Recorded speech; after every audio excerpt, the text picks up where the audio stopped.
yes, shot 23 kilometers, and it was able to hit a line of sight target. So that's 23 kilometers away, Line of sight target, the target was 1.5 meters off the ground.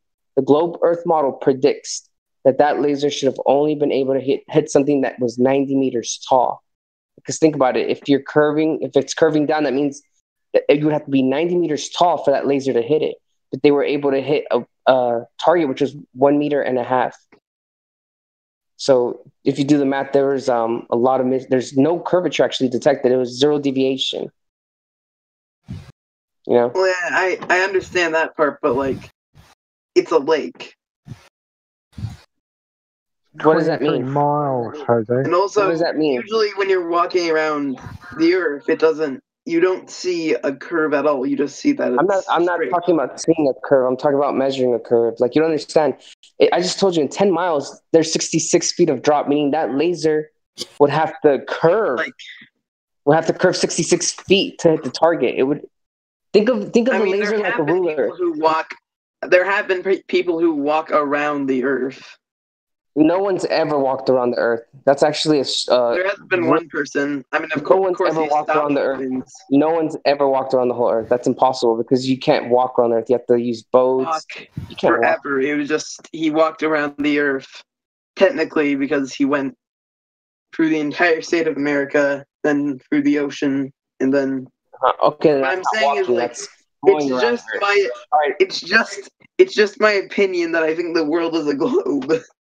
Dude, you could have fly around. You could have went. And it's opinion, but I'm trying to give you information so you could like there's a lot understand. of science that goes into this. There is a lot of science. You found facts, but that doesn't.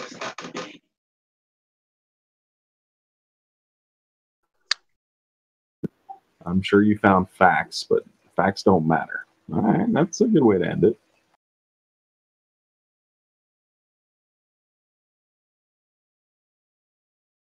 What is the experiment that would prove the shape of the Earth?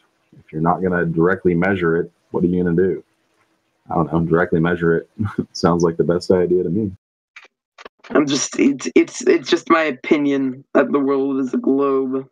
It's not your opinion. Okay. I accept your opinion. That's fine. If you could believe whatever you want to believe, but if you come here, you either want to learn something, but if you just want to share your opinion on a globe, I mean, we know everyone believes it's a globe, but we'd like you to go a little bit further than that. To a good Slim Jim.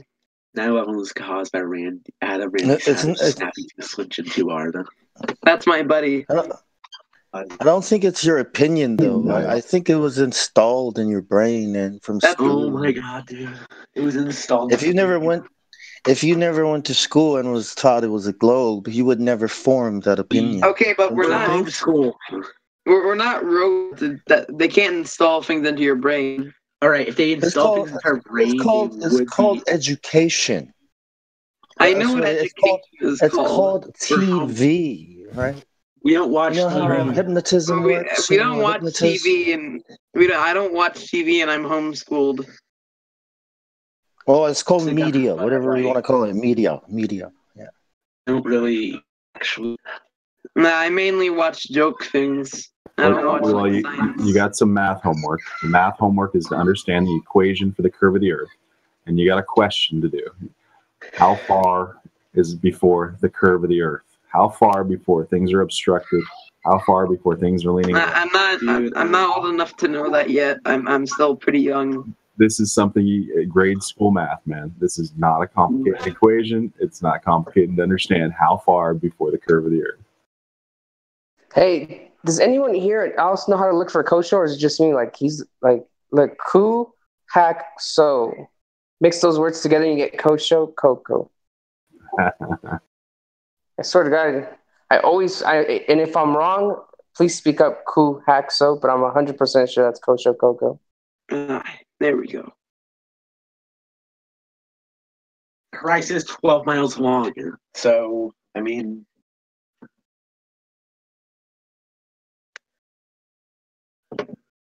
Listen, I'm sorry. It's just kind of anti-Semitic. It's just my opinion. Do you feel like you're you can't upload something into a brain. That's not how it works. If you can upload they would be popular on the black market, like any black market. All right, do you know what the scientific experiment is that proves the shape of the Earth as a globe? What scientific experiment proves there's a curve? Back in like long ago. Like there were people like long before this year who already knew that the world was flat. Yeah, that's what we're talking about. Who proved it? I mean, not flat. I was confused. I meant round. Aristotle proved it. You meant the ball, a sphere. I'm just confused. Have you heard of Flat Earth Society, Crafty? Flat Earth Society? I've heard of it, but I don't believe it because it's... Okay. There were many people before our generation who already knew that the world was round. Wait. Do you think that we are Flat Earth? Sorry, your voice is cutting out.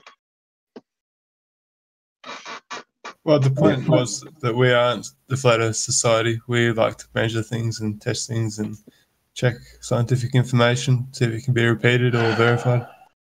Well, there is lots of scientific information that proves that the Earth is a globe. Like lots. We're asking what that is. We're just asking. I don't know. I just know for a fact that it exists. It up, like, but I mean, you go to Google and you look it up. Oh wait, no. Go to Google and look it up. We'll be here. We're not going anywhere. Hey, what's your proof that the Earth is flat? He just told you. He said he did an experiment, and he. I get the ice experiment. How many proofs do you want? I can give you 3. I get the ice experiment, but it doesn't make sense. Would you like more? You could put a laser over anything, and it would still look flat because you're walking around the Earth. So you're saying, right? So I got a question. Is a 180-degree line a straight line? 180 degrees. Is it straight or is it curved? Right? Where is the experiment? Also, light. It doesn't really curve because it's light. So, like, really, so you're saying that the laser is bending? Light doesn't curve. Light doesn't really curve like that. It goes in a straight line. Like here's a thought experiment. If there's like a circular building and I walk around that circular building, will I be able to walk around it to a point where you're not able to see me? Sorry, your voice was kind of cutting out. If we're like standing next to a circular building and I walk around that circular building, will you be able to see me if I walk around the curve of the building? Hold on. That kind of just proves globe Earth because, like, if you're walking around like the curve, all right, let's say the building was flat, right? Yeah, you got it. You could say yes. There would be a point, right? That it would prove that the Earth is curved because you couldn't see that person anymore at some point. You're just like walking around. You're not walking over the curve. You're not walking over a curve. You're walking around, and if there's nothing obstructing your view, you'd still be able to see a person walking around. Listen, it's just there are tons of scientific things that prove that the world is a globe, and light it just goes into a bunch of straight patterns. Light goes. That's your belief, and you're free to believe whatever. No. It's true. Light goes in a straight line. Also, light goes in a straight line. Yeah, that's right. Light goes in a straight line. So shouldn't like say there's a mountain in the way of something. Will the laser go through the mountain? No, it won't. So no, the laser wouldn't go through the mountain because the laser over 40 mountain's in the way. You would think the light wouldn't go through the mountain because the mountain's in the way. Also, light can't go through objects that aren't clear. Where did you do the experiment? It was over a frozen lake, and water conforms to the shape of the Earth, right? Which country? So you think the water would curve, but it doesn't. Perth, Australia? No, it was done in Lake Balaton in Bulgaria or Hungary, somewhere there. Okay. But there's other proofs as well. It's not just that the world that the Earth measures flat. It's that there are other things that should be possible and should be detectable that aren't. One of those is rotation. One of those is it'd be better if you did the experiment with like a solid object that can like bend easily.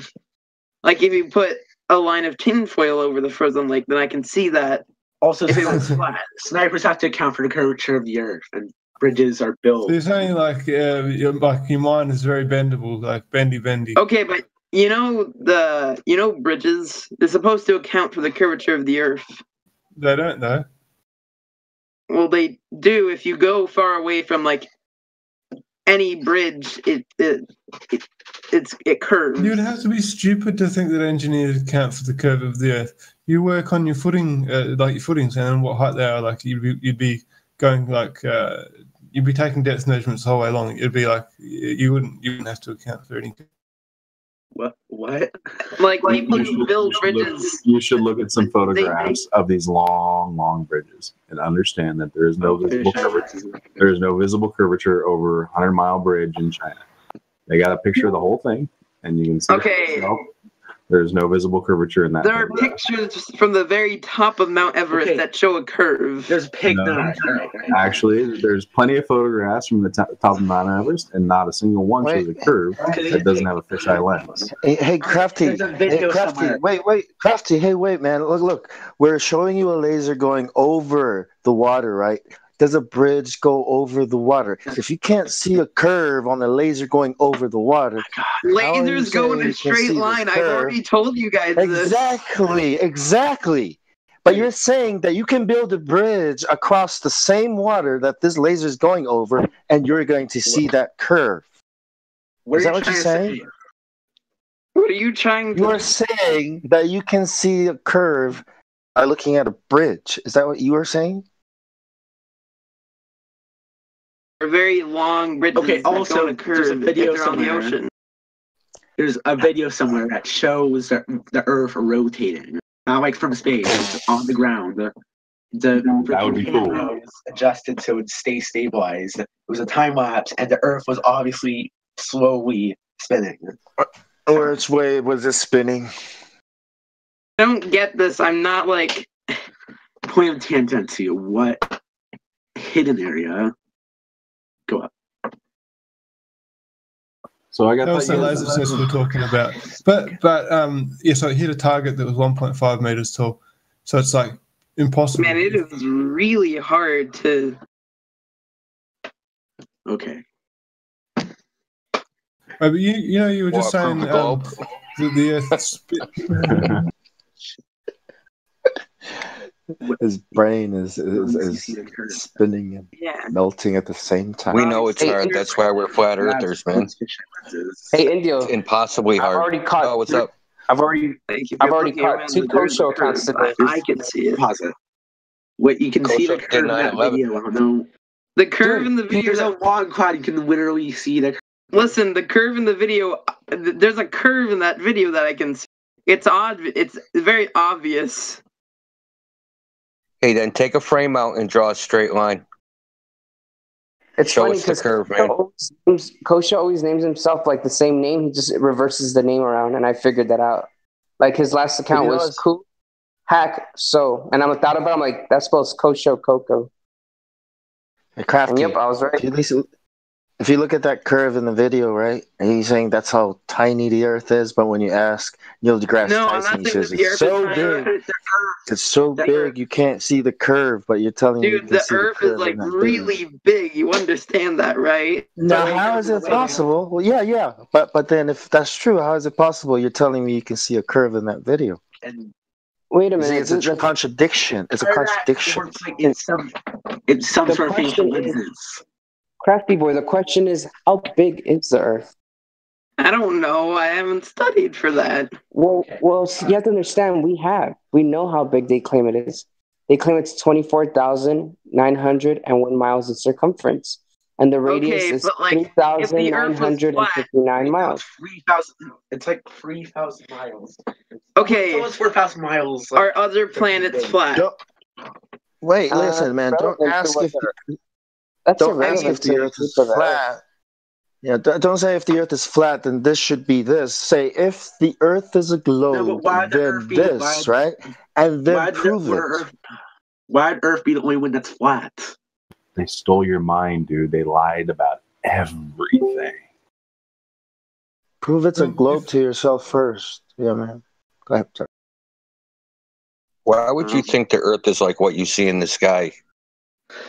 Okay, listen. But why would the Earth be the only one that's flat? It doesn't make any sense. Do you know the reason why You you mean can't? the only one that's flat? You're assuming what you see in the sky is like some physical object, Okay, some listen. terra firma. Okay, let me get. Do you know why you can't see the entire Earth from space? Because of how big it is. The human eye can't possibly see the entire Earth.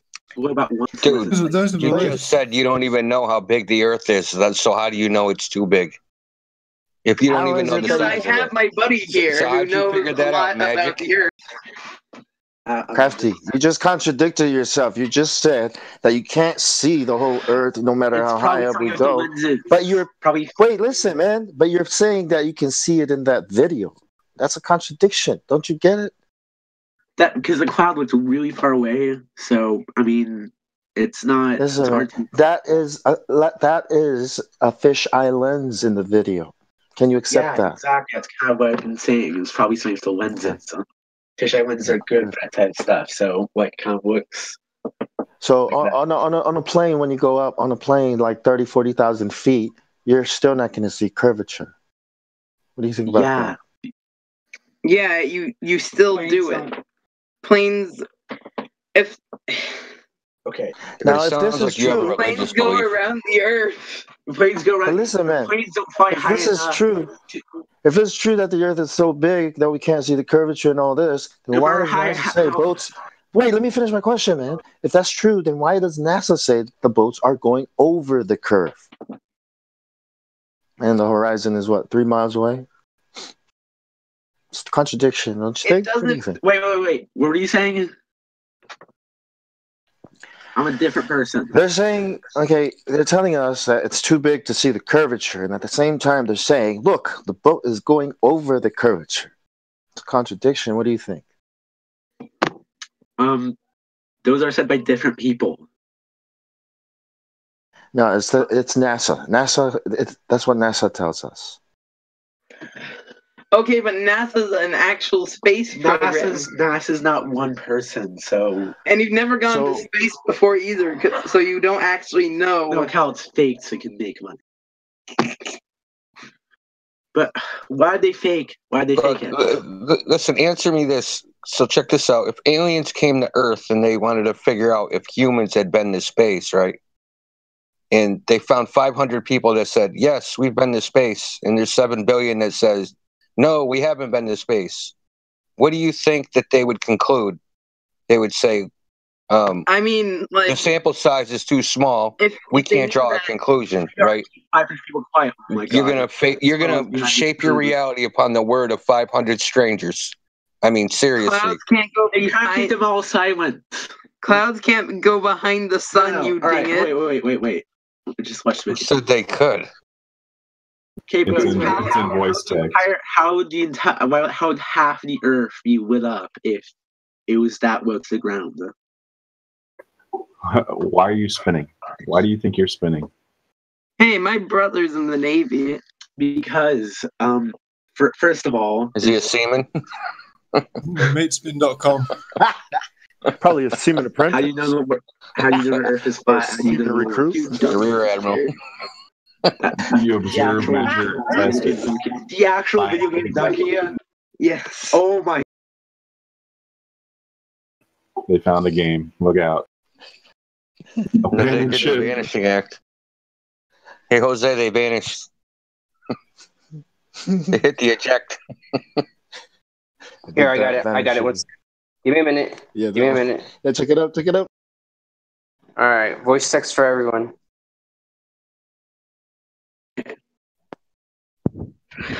All right. I love that one. What is that, an anime? Shit, I can't prove the globe.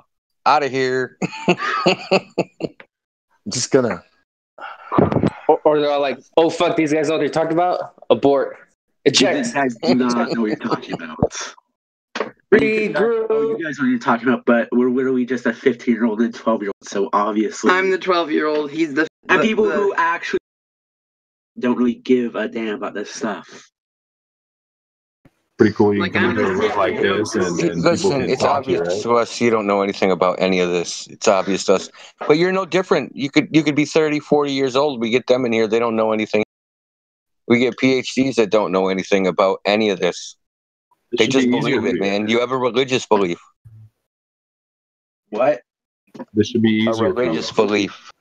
Do you guys have a religious belief? No, you have a religious belief. No, we asked you the question. We do, but do you guys have one? God. No, I don't. Not personally. I do, because it makes sense to me. Wow.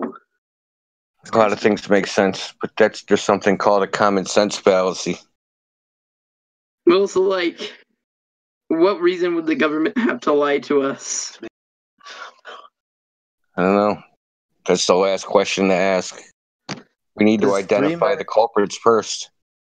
Like, the government doesn't actually care about people like you because it doesn't. You guys are spewing out nonsense. They have free.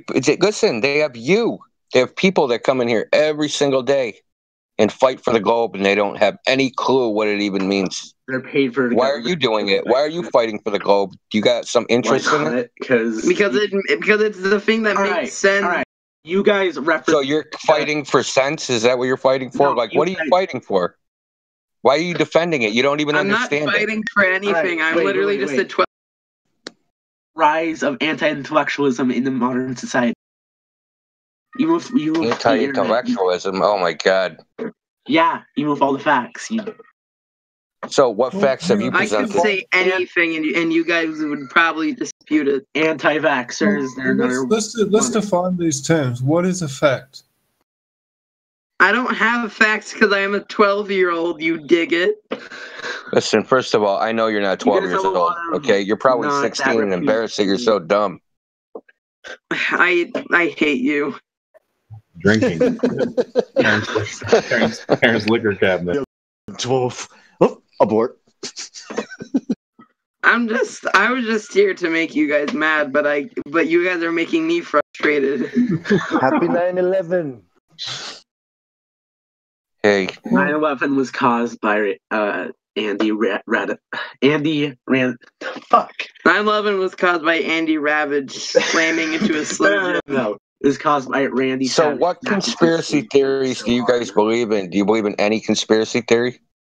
We don't believe in any conspiracy theory. So you don't believe in the official story of 9/11? Government? No. The official story of 9/11 is a conspiracy theory, buddy. No. Shh. Wait.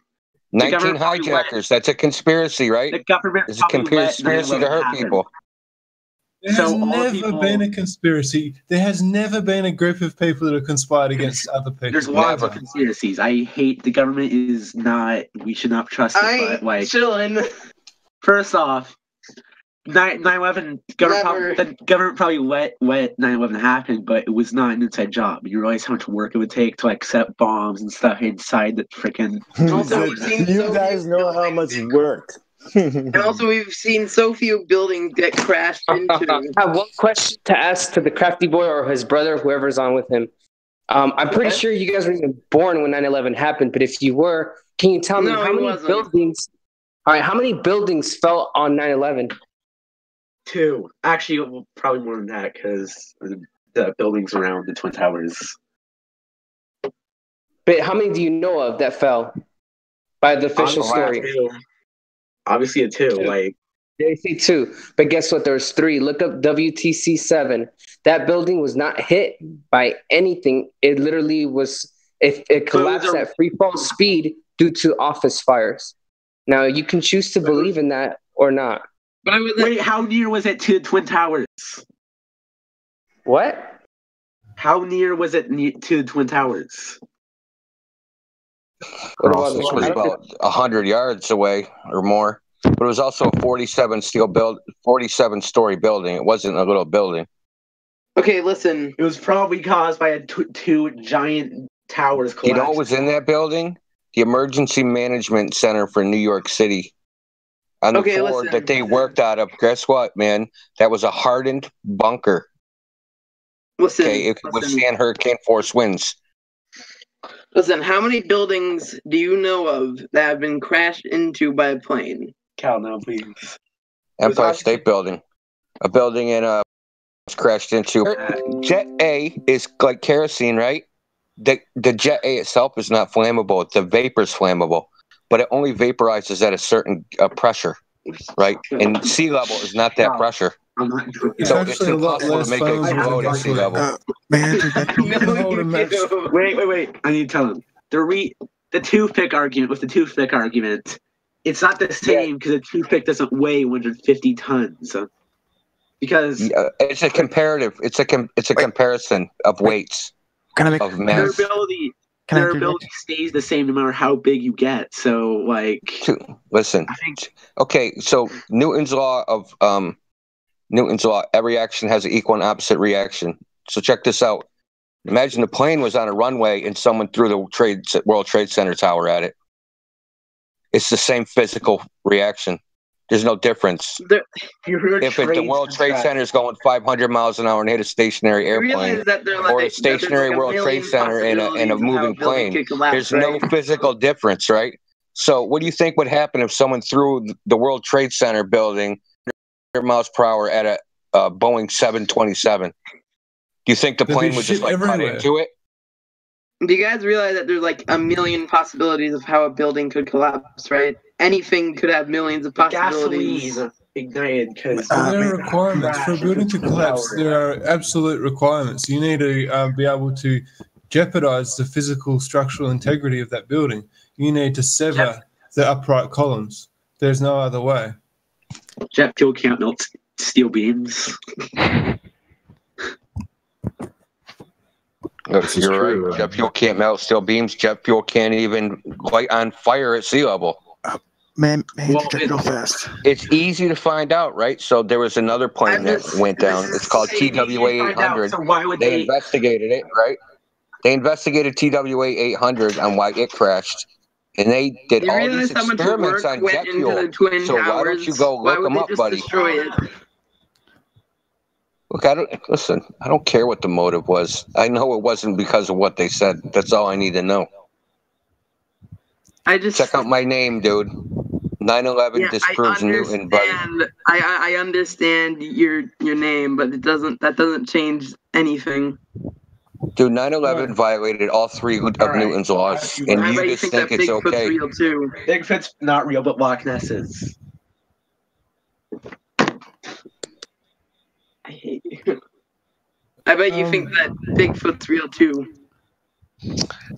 I don't know if Bigfoot's real. To be honest, I think Santa's real. You think the globe is real? You think Santa's real? We're back to the No, I don't think that Santa's real. He would be able to get through. But why would they lie about Santa? Santa's a childhood story. Why would your parents lie to you like that? They're so mean. Actually, no, my parents reminded me about most. We didn't celebrate holidays for a while since we Jehovah's Witnesses. We celebrate. Did you figure out yourself, or did they have to tell you? No. It's just we were Jehovah's Witnesses. You're Jehovah's Witnesses, and you have this bad of an attitude. That's surprising. No, wait, we were Jehovah's Witnesses. I'm kind of skeptical. You should go back to it. I flex my Jehovah's Witnesses as a hobby. You're saying they lied to you too? Why? I'm just. This is just. I don't get this. Why are you guys so like? This doesn't make sense. World Trade Center Center was compromised by evil. Wait, back to the 9/11 building. Reason why a combination of intense fires and debris falling onto World Trade Center 7. You sound like Harley guy. The structure, so it collapsed. You sound like Harley guy, dude. Go ahead, you know who Harley guy is? Like 5 minutes after the first plane hit, you just gave the same explanation he just gave. Oh my God. In 5 minutes, how did he know what was psychic? Wait, I'm gonna say what to speak. Dude, I'm gonna post that video. I hope you guys. He just literally said his shit verbatim. Hey, Crafty, Ratchet has a question. Why don't you give him something? Probably really high, and that's why you think all this. Oh no! All right, so back to the comparison between the building and the plane. You guys want to split that to a Slim Jim? Oh! A toothpick to a what? The differential in weight. Yeah, but 200,000 tons versus 150 tons. All right, and it was a toothpick compared to what? Human body. All right, so what if the human body was okay? So I get the weight difference, but the building could be seen as like, okay, for example, let's say you have the human body built, up with dominoes, right? If you throw a toothpick at, a bunch of dominoes, that might set it, fall and all that, right?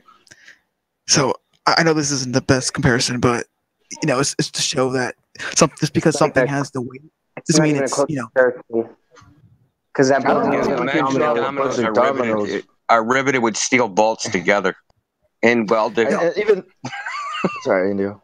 Well, maybe we can use a even different then analogy. you can't drop a bunch of dominoes with a toothpick. Go try it. Build a little building with your dominoes and throw a toothpick at it. See how that goes. I mean, if you have if you have good aim, and maybe it's flying at a good speed, and maybe, I'm just saying, maybe you have like a tiny little, So maybe it's more if about the you were a materials. monk. The materials Dude, like aluminum and steel, knowing the The density of Twin Towers aluminum. were not Jenga, bro. They weren't like fucking Jenga, all right? No, I get that. I'm just saying, because you could also look at it from that way too, because buildings aren't just a solid structure. Like, I mean, they are solid, but they aren't like they have like rooms in them. You know what I'm saying? They have holes. You're talking about a beer can on a tank, like not a chance. No, I don't know about the weight. That's a huge weight difference now. Aluminum and steel, it doesn't matter. So, like the steel at the upper where the plane hit was 90,000 to 110,000 psi. That's how much pressure it took to shear it, right? That's how it was designed. Shoot an aluminum bullet what's at the a steel strongest plate. part of an airplane? Not sure.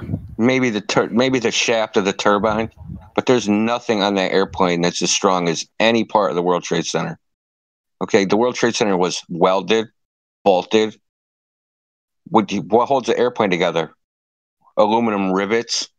I mean, are you kidding me? What if you threw a bird really, really hard at an airplane? What would happen? It'll dent the front really bad, just a bird. It's crazy. Like, airplane's like a car. It's designed like a car, like one of the cars from nowadays. Like, it's literally like you could dent it very simply with something very simple like a bird. Look up on Google, put bird hits airplane, and you'll see the picture. Yeah. The whole nose of the airplane is pushed in. There's no way an airplane could cause damage to we're not Trade Center. It's just impossible. We're not counting the birds. The bird being splattered all over the the thing though, because like if you throw a bird really hard, it can maybe leave a dent, but the bird itself would be like splattered like everywhere. So you never know. You gotta actually try it. Yeah, but you'd be able to find pieces of the bird. Like if you actually went to that exact location, you'd be able to find like bits of bone and bits of like beak and feathers and stuff. So, come on, man. I mean, think real hard, man. A plane crashed into that building and there's a cartoon cutout, man. I mean, are you serious? I mean, but birds don't explode though. Like planes have, Yeah, but wait, man. You're saying that a bird can dent an airplane, but an airplane can take down a steel building. That doesn't work at all, man. A bird can take down a steel building, is what the conclusion is.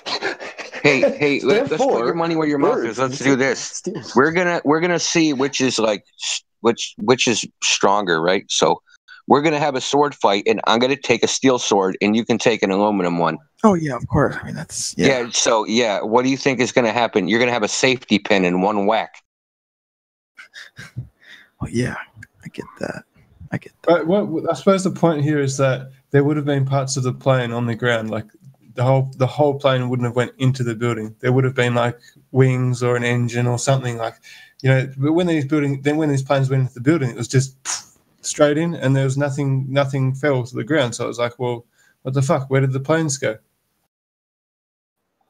I mean, maybe the plane was like the bird, but a lot worse. Maybe the pieces just like.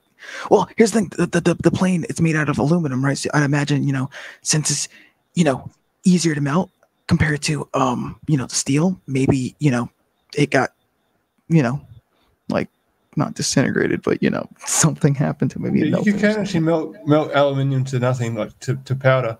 but not quickly though. That's the point. It takes a while. Yeah, and why are you hurting brain He so just much brought to up that try the to plane figure out probably bullshit? disintegrated, right? So why were they able to find passports that were on that plane from the passengers? Passports can't go into buildings, but aluminium can. It's because the passports were made out of superpowers, I guess, or something.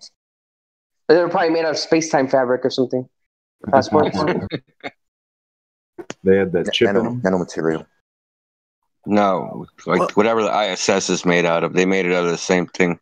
The door of the ISS, that floppy door, that's what they made the passport out of. The lunar lander. Well, okay. Yeah, exactly. The cardboard on the lunar lander. Well, the passports. It could be similar to how you bake something in an oven. Sometimes the inside doesn't get cooked, or I guess a microwave. Yeah, whatever. Sometimes the inside doesn't get cooked, and that could be like the passports. They were on the inner side of the plane, and maybe they survived it. Maybe they just survived the. I'm not gonna lie. I find it very interesting when people try to argue how the passport survived. No, I mean I will admit that that is very peculiar. Dude, we should make bulletproof vests out of those fucking passports. Fuck Kevlar. Explosion-proof, fireproof. They could have used them as tile on the space shuttle. There you go, line the bottom of the shuttle.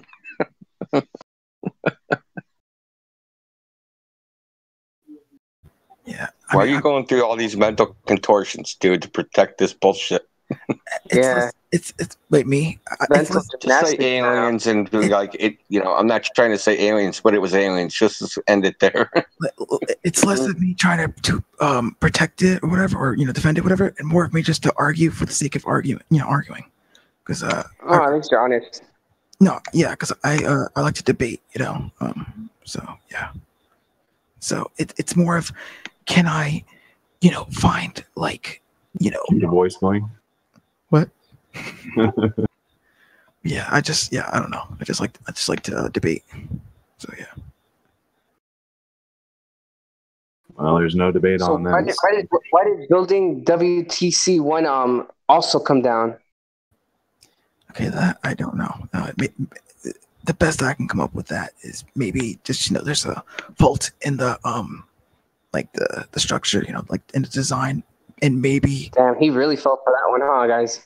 No, like I said, I didn't even know that. WTC building 1. I just made that up. I just wanted to see if you go on a tangent on it. That's what I'm saying. I didn't know about it. I mean, of course, because there was no building, but yeah, I'm arguing for the sake of arguing. That's it. I guess you could say it was WTC 1 and 2. Because I'm more arguing. My argument is more about what do you call it? The logic behind whatever. Like I'm arguing the logic. I'm not really arguing. You know what I'm saying? Like if you say that, why did the passports survive? I'm going to tell you, well, it's like baking something. Sometimes the inside doesn't get cooked all the way. I'm just arguing the logic. That's all I'm really doing. So I'm just arguing the logic is all. He's arguing the logic. The logic is those passports should have survived. The plane didn't survive. Why would passports survive? That's logical. There's no black boxes found. But a passport can survive. A body could survive.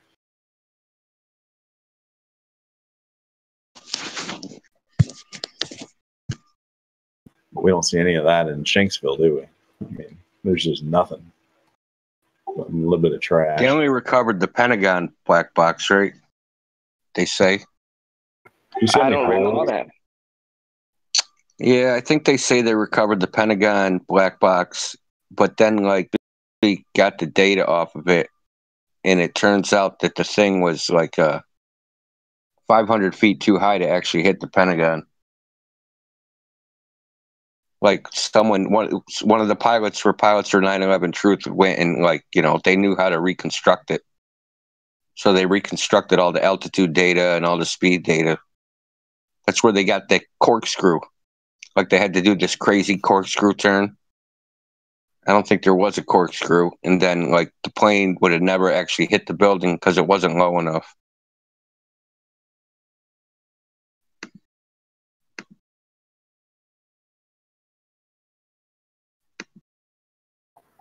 All right, real fast. All right. So let's believe, yeah, that it is a conspiracy, right?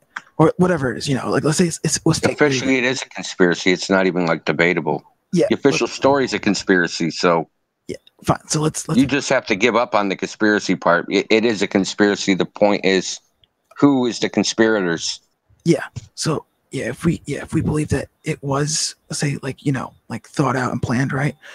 Why would they put the passports there? That's only complicating the story. You know what I'm saying? What would be the reason? No, they put them there because the passport led them to a car at Logan Airport, and then when they got to the car at Logan Airport, it had a Koran and a suicide letter supposedly in it, or some other garbage, and then they could trace it back to the airport in Florida.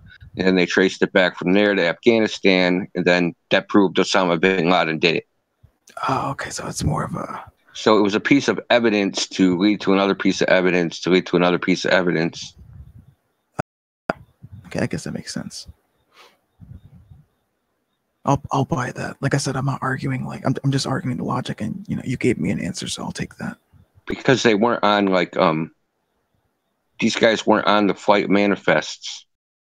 So their story was they went under an assumed name, so they flew on the plane under different names.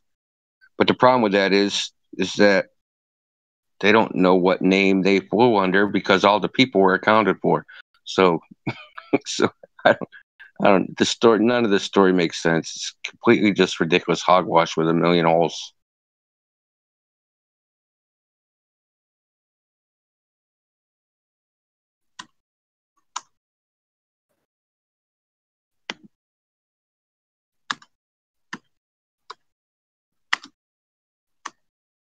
All right. So, like, what else? What other conspiracies do you like? I guess believe in. Sinking of the Maine. I believe the government gave people syphilis and LSD.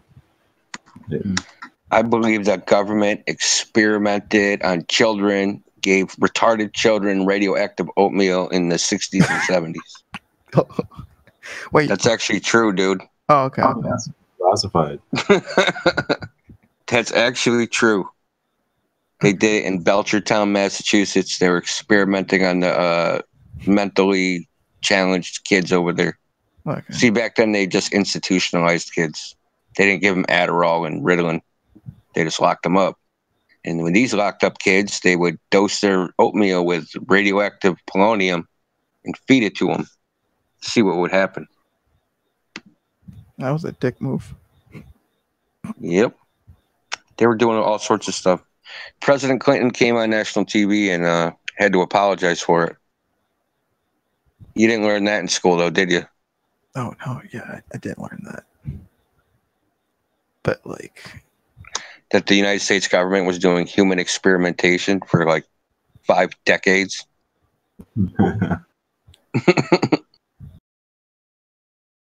Have you ever seen that movie called The Atticus Institute, India? No. It's like about it's like a movie based on the government. I don't know how true it is, but I looked up if they were doing this type of projects, and they were. It's pretty much it was in the 70s, I think. They were getting a bunch of people that were like kind of like psychic, clairvoyants, people like that with kind of some type of abilities, and they were testing on them. And they ended up, I don't know if this is true though, I didn't fact check the demon part, but they ended up finding a woman that was just too clairvoyant, predicted everything, all the card, how people could have cards and be like, what card am I holding now? And they'll guess it every time, right? It turned out that they had a demon. This lady had a demon in her, and they try to weaponize the demon, like the government. Man. Yeah, and it's like based. I don't know. It says the movie said it's based on a true story, but obviously you know how movies are. But I haven't fact checked it. But I do know that they were. What's the name of that movie? Atticus 2. Wait. Atticus is a movie? How do you spell that? I'll post it. I'll post the YouTube. I actually enjoy going through the CIA and website with their declassified stuff, the Freedom of Information Act, and yeah, that's one thing that is there's a lot of talk about remote viewing program being very extensive and specific people that they work with to do different things, treasure hunters, yada yada yada. You know who told me to watch it? It was actually OT. I've been interested in that stuff for a long time. Is it based off of a true story or something, or? Dude, you don't know what true is, so don't worry. It's all true. All right, here goes voice text for everyone. This is just a preview to that movie. Check it out. Looks creepy. Are declassified government documents true? Trailer right now. You're gonna laugh. Like, my brother laughs at the part where the priest comes out with a gas mask. But watch the preview, man. It's hilarious and kind of creepy too.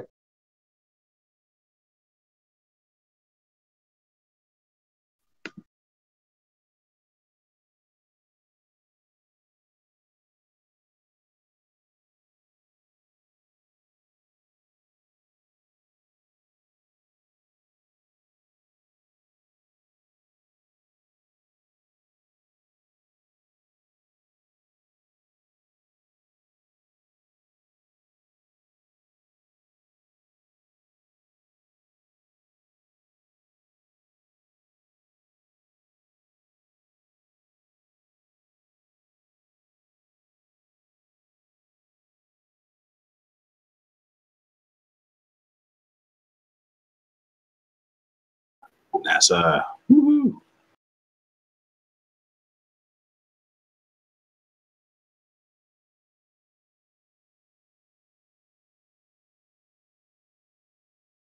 Well, it's been nice to have 9/11 be a topic around here today, and get to share that with people that understand what it's about. Long time it wasn't easy to find. Before I found this group, bro, I was by myself. Like, I would just look stuff up for myself, and I tried to like 9/11 was like flat Earth to, like, for some people. When I used to bring it up, it was a couple years ago. It was exactly like flat Earth. Like, they just thought it was ridiculous. They believed the mainstream. So I kind of like would just present it to people that I knew were a little open-minded or kind of were into the same stuff I was. But dude, in this group, it's like you can present anything and everyone's gonna absorb it or look into it. Like, I've also tried talking to a lot of people about psychotronic telepathy, remote neural monitoring, like you were saying, shit like that. Like how pretty much they could use microwaves, scalar waves to send certain frequencies to like people, where it's like vibrating at a certain frequency where only they can hear it and no one else can hear it, like shit like that. I've actually done a lot of research into that, and it's dude, the technology is out there. It's been out there since the 1970s to do that.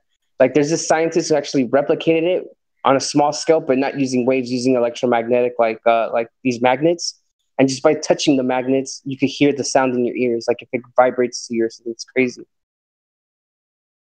But they can also do it like with waves, like electromagnetic waves and shit. Yeah, that's heavy stuff. That frequencies and technology, the holograms. It's going to be pretty cool to see them do that in Japan with the meteor shower. I'm kind of excited to see what they're able to put up in the sky. A lot of people thinking that they're seeing satellites up in the sky and stuff like that, and understanding that this stuff can be projected up there too is really important. So, to be honest, that's what I think the ISS is, in my opinion. And I've been looking at some documents from Robert Bozano that he's been posting on his Discord. And there's one on that technology, how they can project anything in the sky that they want to. And NASA has this technology document. Oh yeah, for sure. You just look at the current holograms that are out there. Yeah, you guys should subscribe to Robert Bozano's new YouTube. It's Planet Veritas 4.0. He's gonna come out with all this shit next year. He's just building up like all the information to make videos. But dude, he's got enough information to make videos for like a year.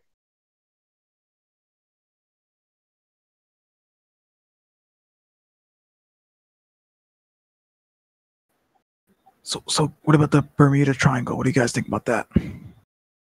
I think that's just a bullshit story so that people can't go there, and that's where they ditch the rockets. It's an underground alien base where all the reptilians hide. It's like don't go to another dimension. In reality, that's where all the fucking rockets are probably being ditched, man. City of Universe is under it. So what makes more sense? A restricted military zone, government zone, or something crazy? I'm not sure.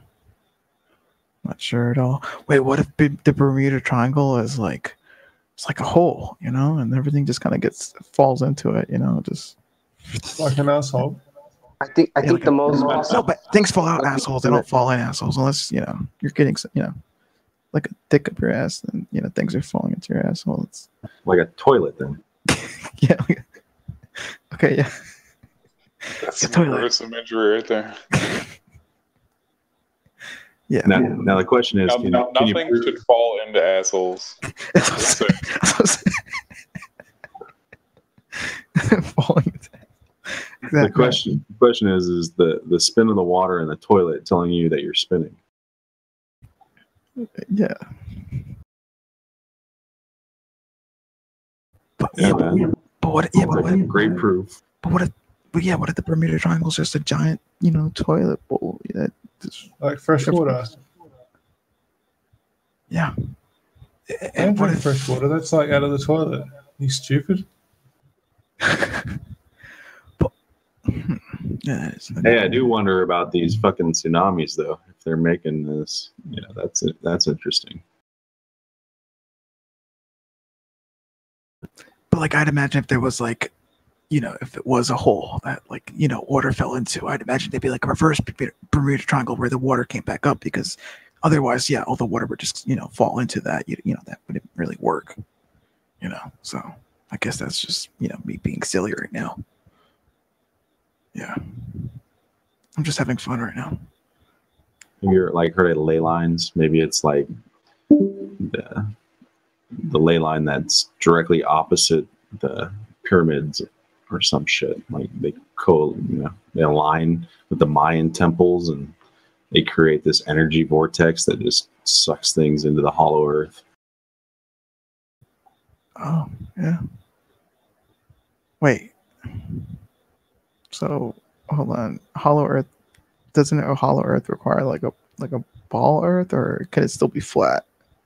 No, think about this. Let's say you had like a flat table, but the depth of the table is probably really, really deep. Can you still have hollow places on a depth table, on a table that's flat, that has depth to it? So, we don't think, just because the Earth is flat, we don't think it's like a skinny little disc floating in space. The Earth is more like a realm. It's the floor of the universe. Who knows how far it goes deep? The deepest hole we ever dug is only 7.6 miles, but who knows if there's anything deeper than that, Some people have the theory that, like, what if there's like hell down there, and like the hell also has a firmament, Yeah, and that's what they. Oh, you mean like a reverse? Yeah, it's layers forever. Like a reverse firmament, like it's like two domes, one on the top, one on the bottom. The same as what's above us is what's below us. So I think we just have more and more realms the further you go down. So I don't think we'll ever be able to get to them physically, though. Yo, that would be cool, because like the sky here is like blue, but if you go underneath, it's like red, because it'd be like, blue, red. That'd be kind of cool, but at the same time, it'd be kind of creepy because it's hell. Yeah. That'd be kind of cool. Have you seen Tomorrowland, the movie, the Disney movie? I don't think I have. Because they shoot a rocket up. They're closing NASA because it's out of ideas, but so that she gets a pin to go to Tomorrowland, and it's this futuristic place. And they shoot a rocket up, and out of the freaking Eiffel Tower in Paris, it goes up just high enough, and then it shoots right back down towards Earth and breaks through the fabric of time and ends up in another dimension. Oh, wow. I got to see that. Let me see. Bermuda Triangle. I'm trying to think of other things that I've This one's like, I guess it's not, no, hold on. This is not really conspiracies. This is more just like paranormal, I guess. Like the whole Bloody Mary thing. You think if you like say her name a bunch of times, she'll like show up. What do you guys think? Like this is more paranormal than it is conspiracy, because it's not a conspiracy, it's just paranormal. What do you guys feel about that, like paranormal stuff? I think if you drink a Bloody Mary, you'll figure out the Earth is flat. No, not drink a Bloody Mary. You know that whole thing. If you say Bloody Mary's name in like a mirror or whatever, like that paranormal stuff. Like, what do you guys feel about that? Water's like a mirror. It's like completely flat, and it's like a perfect reflection. Okay. I think that's like what they're telling you, and they like mirror on the wall, and then you see like she's looking in that puddle of water, They're trying to tell you that water is like perfectly flat and like a mirror. It doesn't curve and shit. It doesn't bend. It's always been like in this reality. Maybe that's why Bloody Mary kills you afterwards, because the people that believe that the Earth is round, she goes after. Yeah. Have you seen like bendy mirrors that like in a fun house? Make her look all fucked up, huh? She be like all like crooked and shit. A big old nose and shit. Like a magnifying glass. Reversed.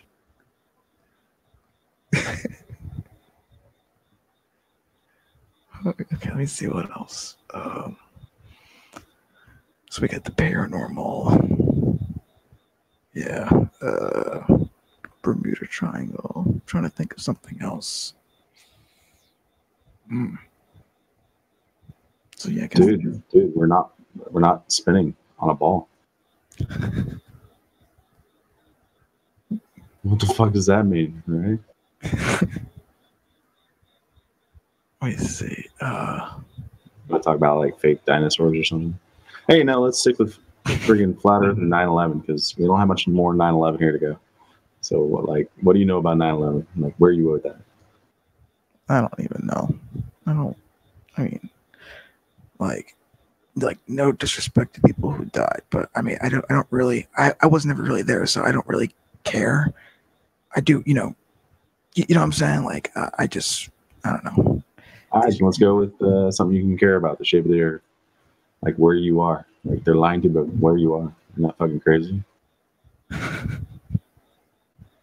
Like you have no idea what's above you. Like, the things that are above you, like no clue. Like what? Like they lied to us about all that shit. Well, hold on. All right. So, like I said, I'm arguing for the sake of just arguing, and my main thing here is just to argue like the logic. So, I'm not gonna really tell you which side I'm on, right? So, what is the logic in assuming a bunch of assumptions and then building more assumptions off of it and saying that's real? Well, no, I'm not. I'm like I said, I don't really have a side here. I'm literally just arguing the logic. That's it. Well, I was trying to argue logic. Oh, I don't know. All right. So logic's what got us on this mess to begin with. I mean, logic fucked us all up, right? Like, of course it's logical that everything came from nothing and that fucking billions of years and toxic soup, created dinosaurs and that got blowed up. So we got some more toxic soup that decided to be humans this time. And, I mean, that fucking shit's logical. Like, that makes sense. We're spinning at 1,000 miles an hour, faster than the speed of sound, around the sun at 66,000 miles an hour. Woo! Zooming through the universe at 2 million miles an hour. Oh my God. That shit's logical. Yeah, it's pretty crazy. But here's my question though, right? So, like I said, I'm just arguing like the logic. Like I'm not gonna tell you what side I'm on, But so with the density, right? So when something's like on a flat Earth, something's denser, it falls down, right? Yeah. Yeah, up is up, down is down, shit falls. Yeah. All right. Shit rises too. Like, yeah. All right. Okay, so like I was just joking about on the other side. Like, get some helium, you put a balloon, you tie the balloon, you put a string on it, you put a bag of crap on it, and shit flies. Hold on, let me real fast draw out what I mean before I continue. Hold on. Balloon, string, bag of crap. That's all you need, right? mean, if you take your experiment to water, you don't even need that. Air is just water in gas form, basically.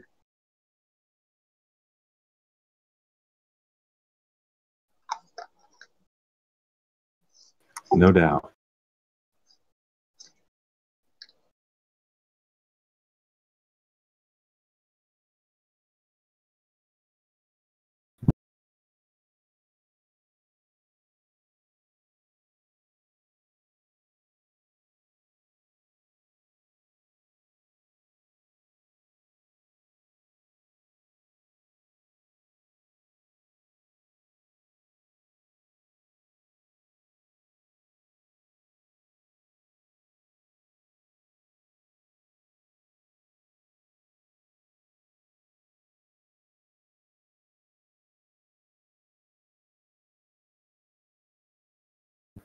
All right, so I drew something real fast. Let me just show you what I mean. So I'm gonna real fast post that or something. I'll do something. I'll see.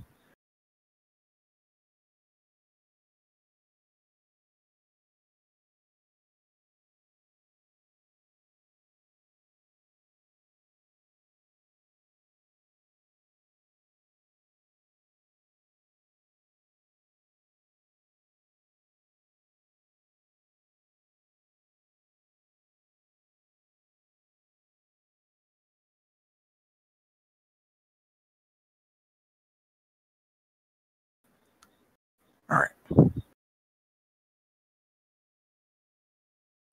How strong do you think that wireless signal was for Nixon to talk to Neil Armstrong as he's walking on the moon?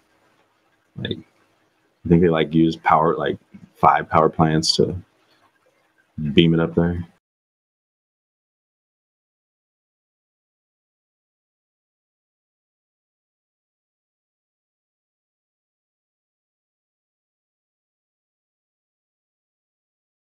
I thought that was pretty cool. They probably just had a tin can and a long drink.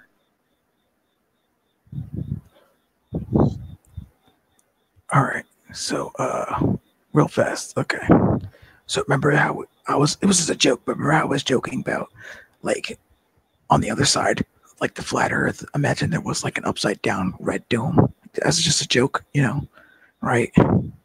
Do you What do you mean the other side? I don't understand it. Because earlier I was just saying, yeah, what if on the others? Because flat Earth is like, flat. So there's 2 sides to it. I was making. What do you mean there's 2 sides?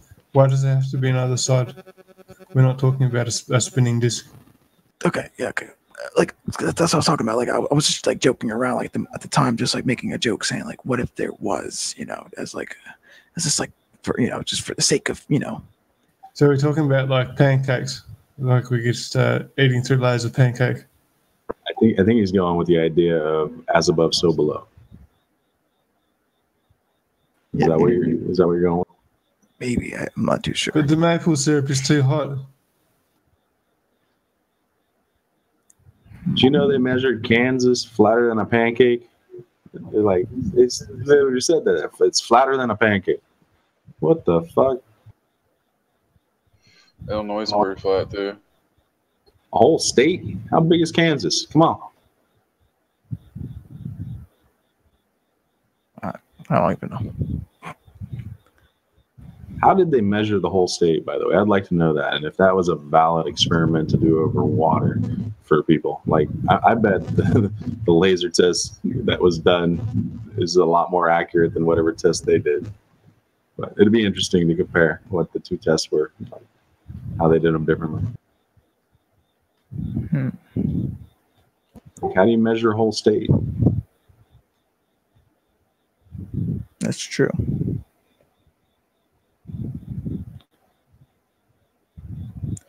But wait, are you saying that their numbers are incorrect about measuring the whole state, or are you just wondering how they do it? Like, what's your stance on that? Like, do you believe they actually measured it? My stance is there's probably more error.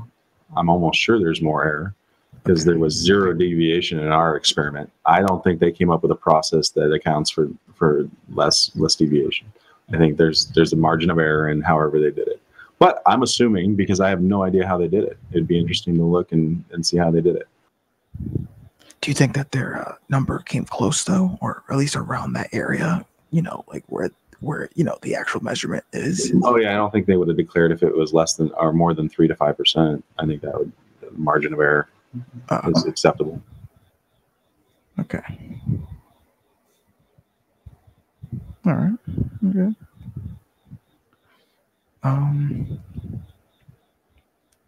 So I'm not saying that, I'm a round earther, right? But we're all flat earthers, bro. You just haven't figured it out yet. Or maybe you have, I don't know. Like either way. Like I'm arguing, like I'll argue on both sides, I'll argue for the flat side, I'll argue for the ball side, just for the sake of arguing, right? Because that's my deal. But with the whole what was it, like a state being like super flat, like a pancake, I wouldn't say it's impossible on a ball earth, and I'll tell you why real fast. All right. You ever have like an apple, right? And it's like overripe, and you have that one like flat side because it just kind of sinks in, right? There you go. I like it. Hey man, that's cool. Maybe like a pear. Is that what you're telling me? Flat side on a pear is sitting on a table for a little bit. Oh, yeah. I get you, but let's talk about some of the other measured flat areas, because we just don't have one dent on this ball. We got quite a few dents, and I think you'd be surprised how many measured flat areas there are. Okay, we've got a lake in Siberia, 400 miles long, freezes over, considered the flattest place on Earth. However, the Bolivian salt flats are 4,000 square miles, something like that. I might be wrong, you have to check my numbers. I'm not very good with memorizing numbers or names, but that's beside the point. The concept is measured flat, and it's massive. There's other salt flats that have the same characteristics. Let's top it off with abyssal plains. Have you ever looked at abyssal plains? They are just like they say they are. They're plains, and they're more than 50% of the ocean. Okay, 70% of the Earth is water. More than 50%. So more than half of this Earth is measured flat. Go look it up. Abyssal plains, measured completely flat. All right, let me see real fast.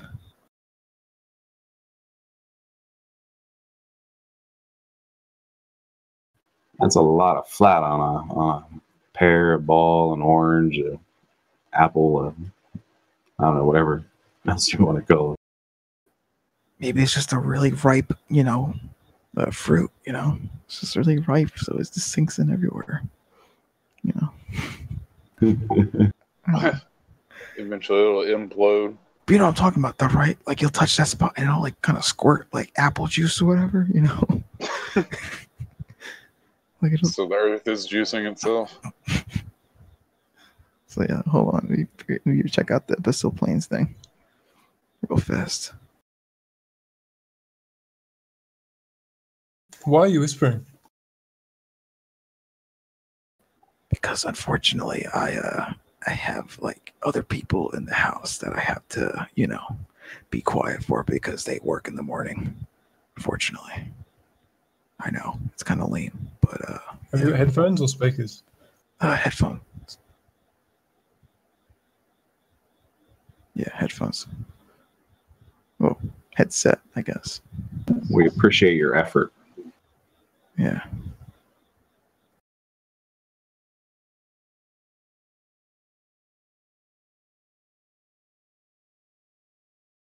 Yeah, every time you turn around, they're measuring something else flat. It's like, what the fuck's going on around here?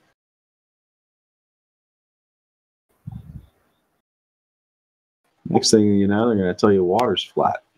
Well, maybe they already do. I don't know. All right, here's a question. So, yeah, with the flat Earth, in the ice wall, with that, do you believe people have like reached the edge and have? But like, do you like? What do you think about that? Like, do you think people have actually like reached the edge? And if they have, do you think like the government is hiding it from us? No. All right. I stick with what I can prove, and I don't know about that stuff. I see. Okay. Trying to think.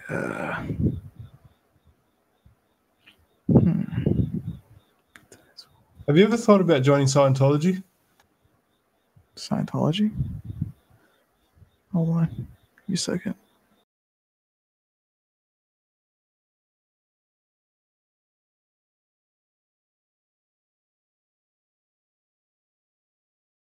Yeah, they lay cables all over the earth, man, like all over the water. Hey, Cash Weaves, hello. Hey, yeah, how you doing? Fine, thank Hello? you. You good? How's Flat Earth going? My high score is 20. Always flat. Always flat, right? Is it true that because it makes sense that when like you see a boat and it goes into the distance, you know, you can still see, you don't see a bend, you know? Does that make sense? It makes sense to me. Oh, that was. Right. Yeah, there's no Like, curve, no matter how far you looking can at see. some fields now, and I do not see a bend. Not. Right. Are you saying that the sea is level and the horizon is horizontal? Yeah. Yeah. That's how I feel. I mean, I think it's good that I express my feelings all the time. Not a lot of people believe me that the sea is level, horizon is all horizontal. Yeah. Because it is. Here's a fun fact, though, right? If you lay your head on the beach sideways, right? Yeah. The horizon becomes a horizon. I've been hearing that there are a lot of like fake flat earthers in this. Do you know about them? Yeah. Flat Earth Society. Yeah, flat Earth, dude. Yeah. Society. The others just gotta be flat. But like the horizon is always horizontal, though. If you lay your head on the side of the beach. Yeah, I know, right? Be vertical. Like, NASA is a lie, right? They do like the photoshopping when they take pictures. They use liquefy and curve it. Yeah. Yeah, I know. You guys like totally... when actually they take a picture of the flat Earth, they hide it from the people. You guys missed me, Duke. So, you tell them all. There you go. Yeah, and then Elon Musk is there being an idiot and sending his car to space just to prove that the Earth is like that is a lie.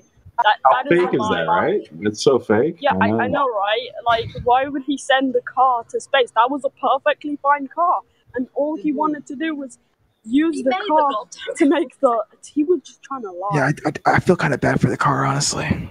Yeah, No, but for real though, if you like lay your head though, no, like I want to tell my joke real fast, all right?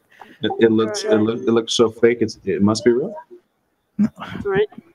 Straight from Elon Musk. Yes. If I lay my head down, right, and when I sleep,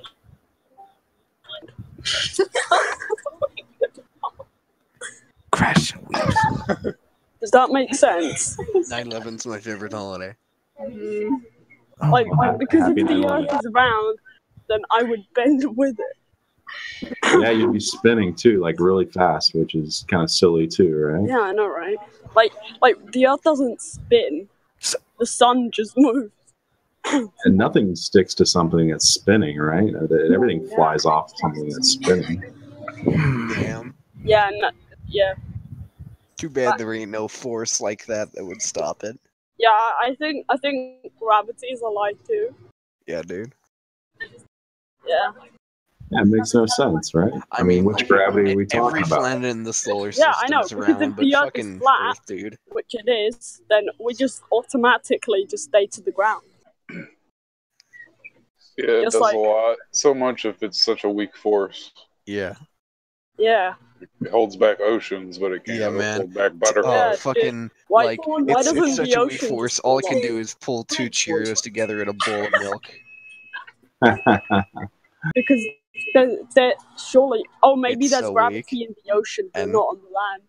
And we got a new scientific experiment for mass attracting mass. Yeah, we have to do a proper experiment, dude. 2 Cheerios in a bowl of milk. We have to. Awesome. You know what? You know what we have to do to prove Elon Musk wrong, right? Our mom's car to space. Yeah, Elon Musk is wrong. Weed is Yeah, we have to send our mom's car to space, and then we put a camera on it, and then boom, the world sees it's flat. Your Elon mom's Musk smokes weed. He's Prove against the world God. till it's flat. I mean, like that. Monster trucks is best. pot is actually healthier than alcohol, so I mean, she doesn't really drink, so yeah. yeah. Yeah, do you smoke pot? What do you think about those rockets landing backwards? Isn't that like the stupidest shit you've ever seen? Oh, I don't know if you guys heard. North Korea just landed some guy in the sun. That's pretty crazy. Yeah. What does everyone think of North Korea? I like talking. Wait, what? Wait, Ratchet, So what are your thoughts have on, you not on heard the Rocket news? Man? Get that. What are your thoughts on Rocket Man? He hasn't heard the news. Someone tell him. Nonsense. It's not. It's not nonsense. It's The thing is, it's wise think words about from a it. leader. Like Rocket Man is trying to launch a nuke. Well, if the Earth is flat, it's easier because he has to just only go Great, one of course, way, it's not sending. which is forward. But if the Earth is round, he would have to go up and then make the curve. Exactly. And so what I'm saying is that Rocket Man can nuke North Korea. Yes, it's true. Don't you think it's like silly that they use like toilets and swings to prove you're spinning? I mean, isn't that the stupidest thing ever? Yeah, dude. Australians spin backwards. Everybody knows. Australians. Wait. You know what I don't get? What? Dude, yeah, I don't get it. Earth is Like, round. why don't they Wouldn't just build people in rockets in Australia just Australia and fall let off? them fall off? I don't get it, dude. Well, why? Yeah. Real fast. Why is okay? So this is like a legit question for like They're Australia. building a space station in Sydney, Australia. You're gonna see it fall off. So like, Yeah, if Sydney would fall off, right? Like the whole Oprah house, she's gonna sing so high that she's just gonna fall off. I'm not like what's the word? What was I gonna say? Shit. You're not a scientist. Retarded? Yeah. You're not No. retarded. No, I forgot what I was gonna say. So like this is like I guess a legit. That sucks. Here's like a legit question. But this isn't like I said, I'm not attacking any side. Oh shit! Hold on. What you should have said is you're not Dude, you good at asking remembering. questions? I don't think that's allowed. Is everyone part of the Flat Earth Nation? Oh yeah, fam. The thing is, what I'm thinking is, Earth is a big country with a lake in the middle, and then we have like the ice wall around. Oh yeah, that thing. You still hear me? Yeah, I hear you. Yeah, you're breaking up a little bit. Yeah. Do you agree with my logic? No. What is your logic? I like to listen to other people's logic too. Like the 6 things that I can prove, like no curve, no spin. Oh yeah, dude. No curve, dude. Yeah, that's just boom. It's not there. Yeah, that Eratosthenes guy didn't know what he was talking about.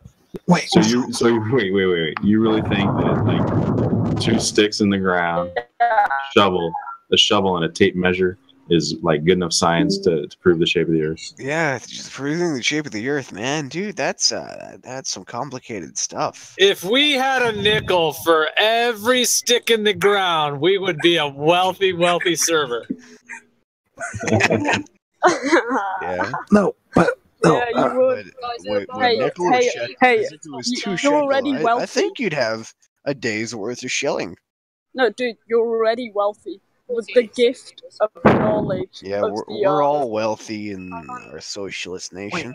Yeah, you're all. You're all intellectuals. Looking down at 99%. I've got of the money young to people spare inside this thanks round. for my Bernie Sanders sponsored free college. What do you guys think about all those like fake photos of the Earth? Like, Alright, I as gotta a go ball? now, right? Dude, I'm more into the Jurassic Earth kind of propagation. Thanks for chiming in. The one where it's just a giant velociraptor that fits more in tune with my spirit. What's a velociraptor? I don't get it. It's like if a Tyrannosaurus Rex had a baby, but it had fetal alcohol. What's a Tyrannosaurus? What'd you say? Rex? What's that? Like, okay, all right, you know those sharp bones that they found out in America? No. Turns out they're dinosaurs. Turns out they're dinosaurs. Sorry, man. I'm just trying to picture what you're talking about. Yeah. Like, you know that scary lizard from that movie with Chris Pratt? Oh, crocodiles? Yeah. Wait, no.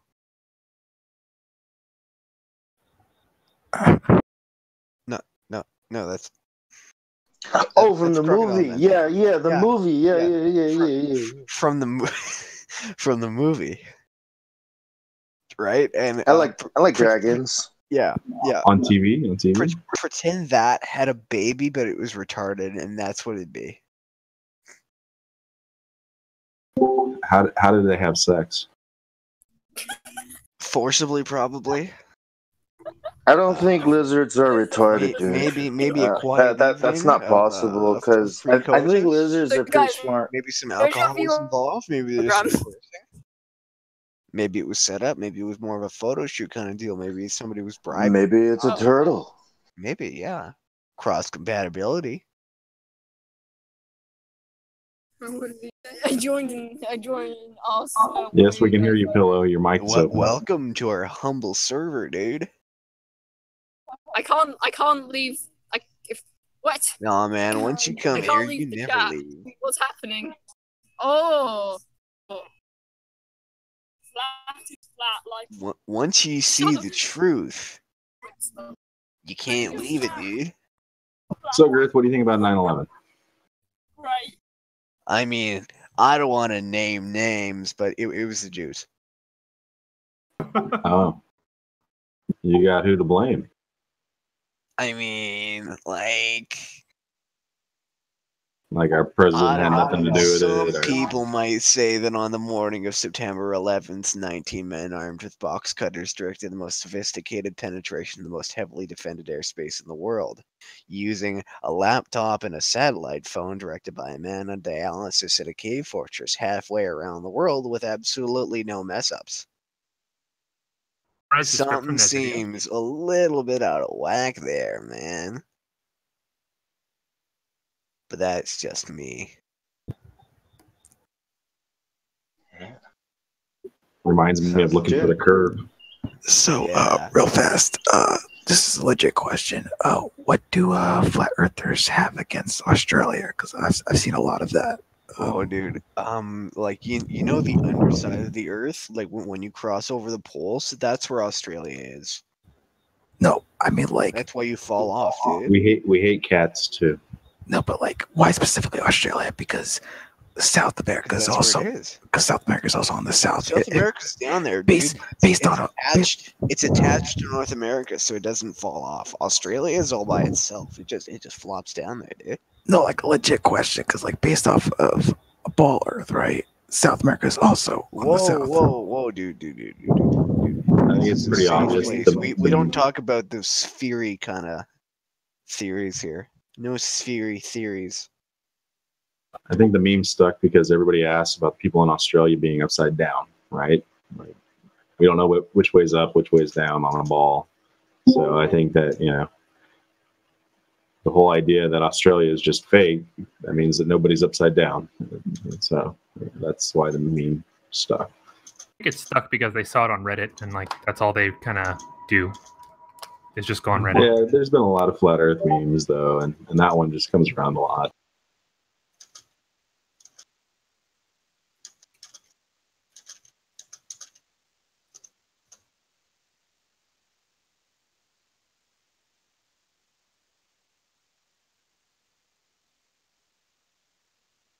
Like somehow we've proven that people are upside down in Australia, right? Yeah, dude.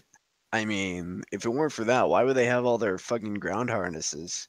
They go in there with like carabiners and stuff. They have really good upper arm strength because, like rock climbers when they go on the underside of a mountain. I never wear a harness, bro. Hold themselves up. Well, dude, if you don't wear a harness, Because I like to stay high. What if you slip on a fucking volcano or something? Wow. Oh man, if you wear a harness, then you can't get high. So how am I supposed to get high if I wear a harness? But you don't go high. I got a question. When you fall off, when you go down into a ravine, do you go high? I mean, unless you brought some of the good stuff, probably not. Well, that's awesome. You'll be falling into space. Yeah. So if Australia is upside falling down, into hardships, that's what you'll be falling into. Down. How do drop bears exist? What? If Australia is upside down, how do drop bears exist? Drop bears? What? Like they just go up and punch him and it drops a bear? No, like guys, I have like a serious question. That's why he didn't understand. Yeah, dude. Yeah. Like, look up drop bears. Because like a lot of flat earthers, right? A lot, or just like the people in your mind, like a lot, or just the people you perceive as a lot. No, I've seen a lot of videos where your like perception Australia of the average flat earther. Is that what it is? A fantasy person in your mind, right? Like the person you created in your head. Okay. Why don't you look at the people you're talking to? I've got an Australian Ask questions about them. No, because I want to know if you guys are, maybe one of them or whatever. Because his house almost got swept away by solar rays last year. A lot of YouTube videos, you'll see that they disregard Australia, or I mean, sometimes they will, but sometimes a lot of times they just like hate on Australia. Like they're like, oh no, Australia is fake or whatever, right? I want to know why specifically Australia, because on a ball Earth. Why do I want to hear what's in your crazy head? Like, why do I want to know about? Dude, don't bring your sphery theories into this safe place. No. Okay. No, I mean, it was legit. Nobody thinks Australia doesn't exist. Yeah, dude. No, I'm just saying because there was like some videos I've seen about that where they're just like, dude. My great. Here, let's take a poll. And who thinks Australia exists? Say aye. Aye. You made it up. And drop bears are a thing, so you can't drop if you're upside down. So yes, Australia is real. Okay. Dude, have you seen their arms? They're jacked. No, because that was a meme. The Australia not existing thing was a meme from the Flat Earth Society website. It's not real at all. Okay, there you go. That's all I wanted to know. What if Australia is just like big New Zealand, but we've been lied to this whole time? Conspiracy like that Finland is actually just a part of Sweden. What? Yeah, look it up. I mean, like, then isn't Poland part of the Rhineland? I didn't. Hey, Ratchet, your mic's open. Can you go on push? A couple people disagreed about that. Sorry. A certain mustached man might agree with that statement.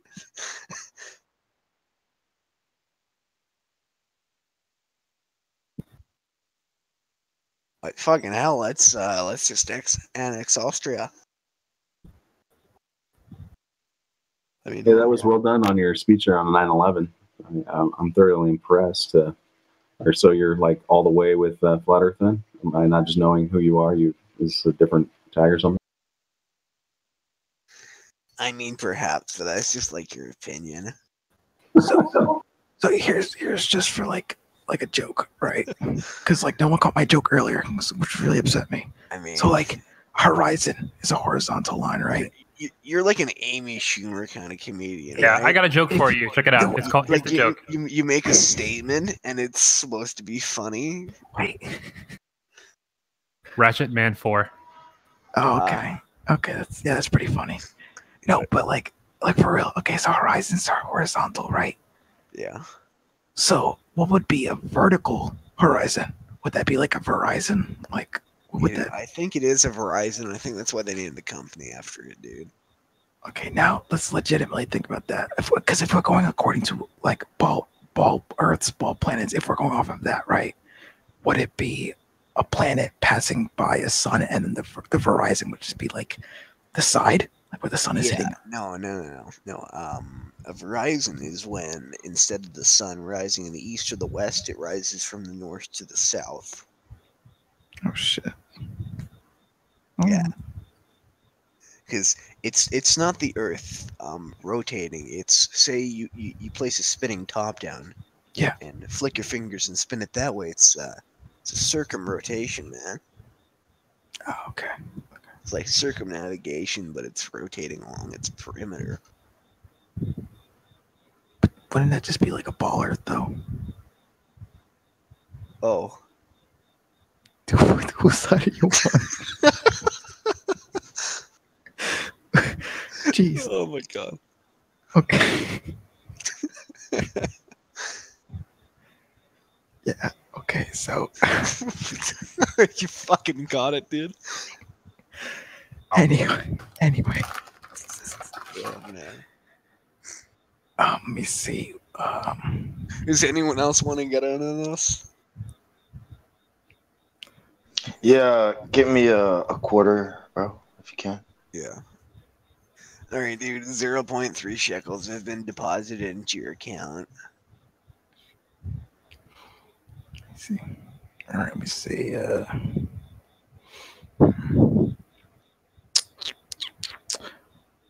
I can do that too.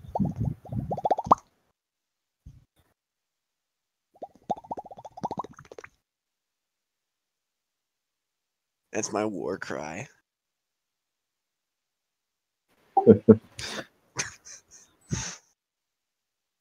It's pretty intimidating. I used it to catch a ferret once. What? He was at a pet store, but he still cowered in fear.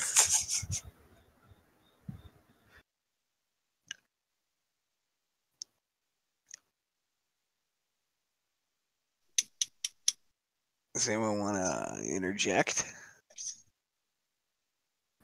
It's kind of a one-sided argument. I think I'm kind of beating him right now. What you mean with the ferret? I don't think you did it. I think it's a lie. What do you mean? The whole that sound thing you made. You said you caught like a ferret with that sound or something. I don't think you did. And what do you mean, dude? Steve was there. He can vouch. That sounds like a made-up story, honestly. What are you questioning the words of Steve? Who's Steve? You talking about Steve Language? Dude, he set me up with my wife. What do you mean? Do you guys think that Neil deGrasse Tyson knows the Earth is flat? He said 100%. He said it. Black men can't have their own ideas. He said it was like a pear. So yeah, dude. I heard today that guy's got his own show out here. I don't like, trust they're the charging black science man. He's charging people to come watch him now, like he's a comedian or something. I don't know. There's like a Neil deGrasse Tyson show. I was like, what? Oh shit! He goes around like giving talks at like universities and stuff. They have to buy tickets for. Like, what do you mean? Like, does he go to universities and give science lectures and everyone just laughs and therefore he's a comedian? Gives bad jokes, but he just basically talks about space and how insignificant humans are and how you're just not worth much. And then people clap and then they leave. Oh, but man, wait. I'm talking like a Ticketmaster event. Like they were advertising him on the radio. They were advertising him on the radio, and they're saying you can go buy tickets to go see him. How much do you take care of your own being? Wait. Okay, so here's a legitimate question, right? So, we might be actually brainwashed, right? Let's say we are Let's say we are brainwashed, though, right? Why fight it? What's the reason to fight it? The news recently? Because there's a saying, ignorance is bliss, right? Yeah. So why fight this? I know a few other things that are bliss. I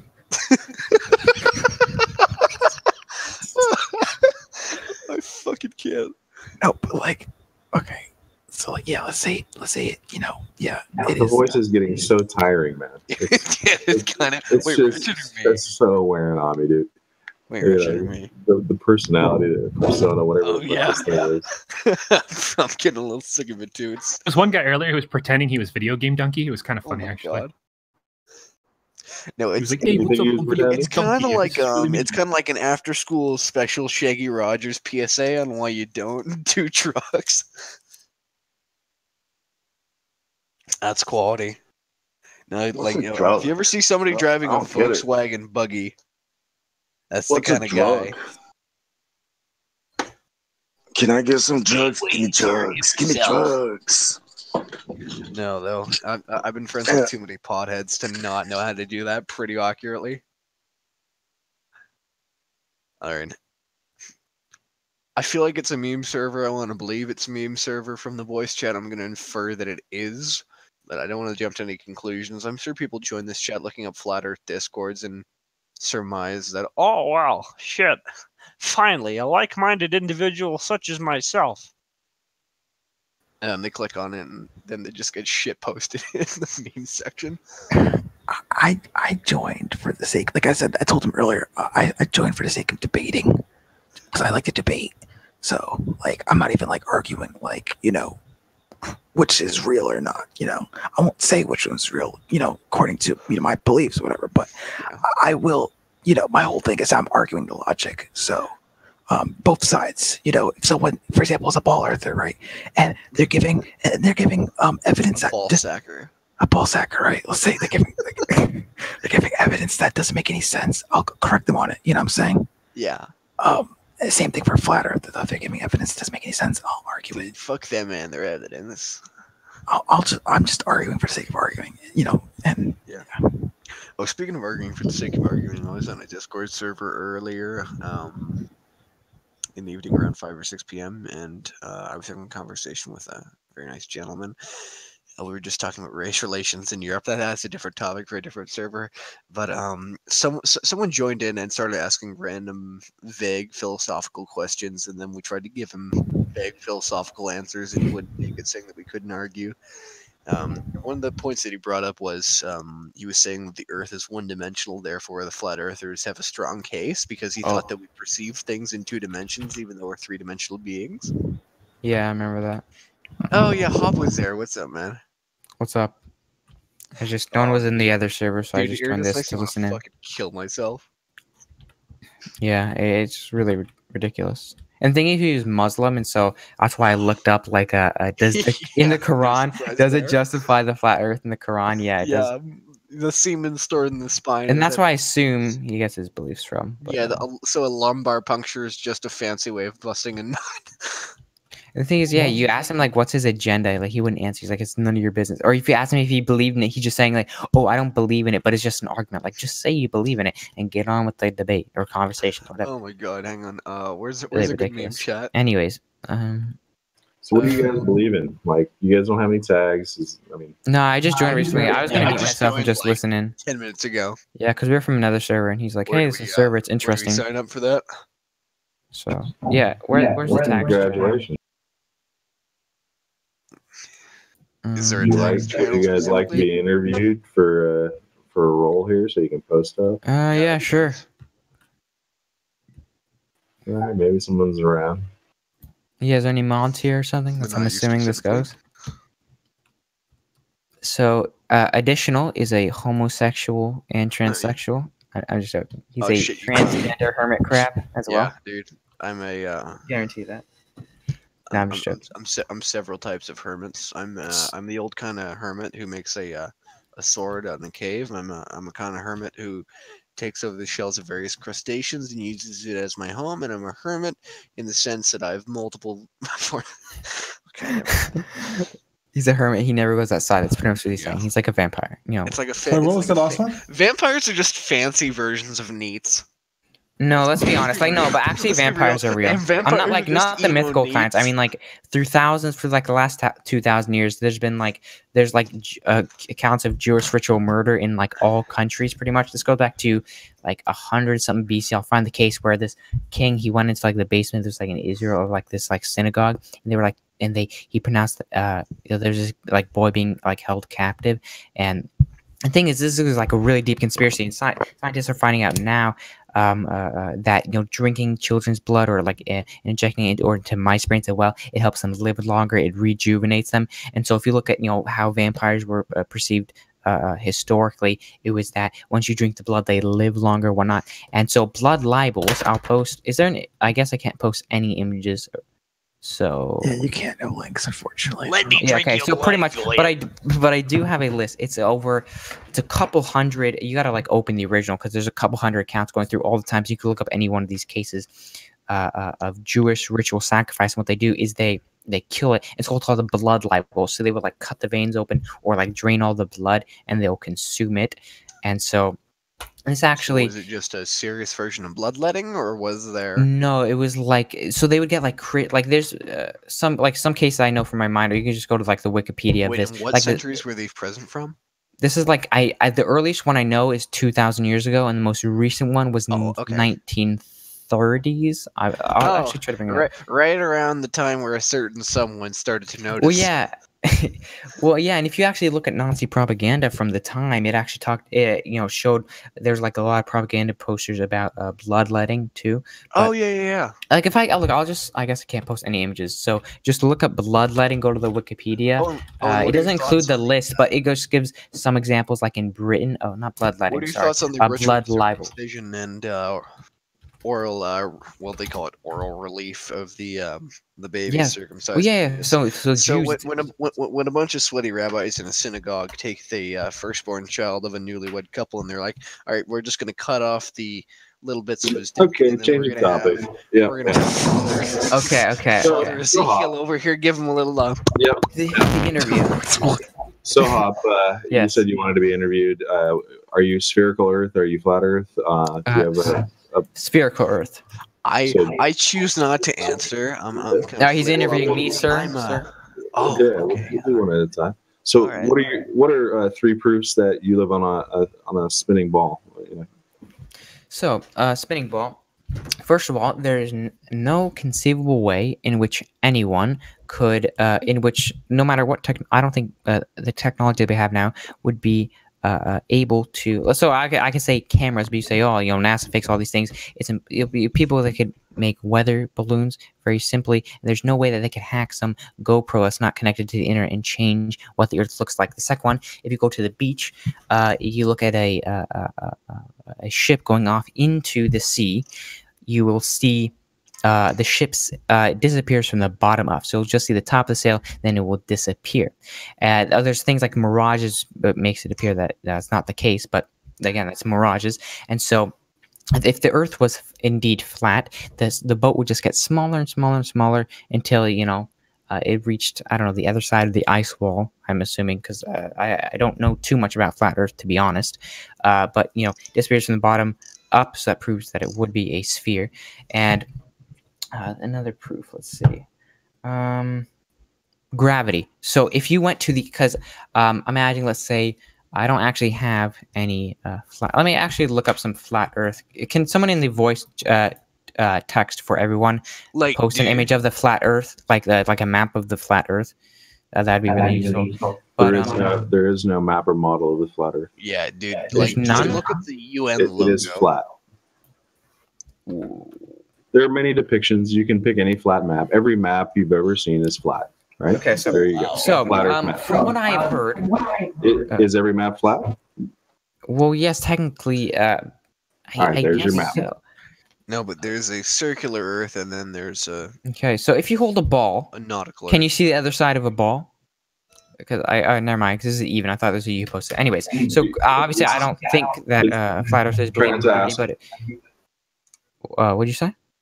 I'm just saying, try not to ask me questions as far as your proofs, but let's go over your proofs. Okay, so my final one was gravity.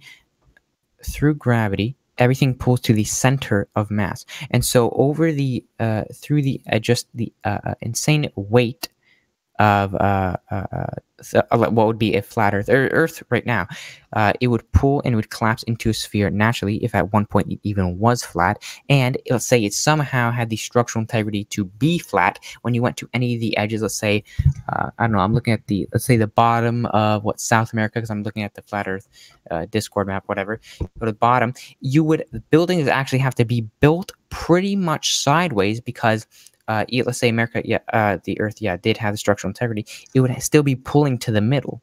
And so, I guess those are my 3 proofs. We could debate them if you want. Yeah. Well, let's just talk about them. We don't have to debate them. We can just talk about them because talk about it's a discussion. I understand where you're coming from. So first of all, we sort of have to define what proof is, right, in order to get through this. And I guess what we declare as proof is the scientific method, which is observable, testable, measurable, and repeatable.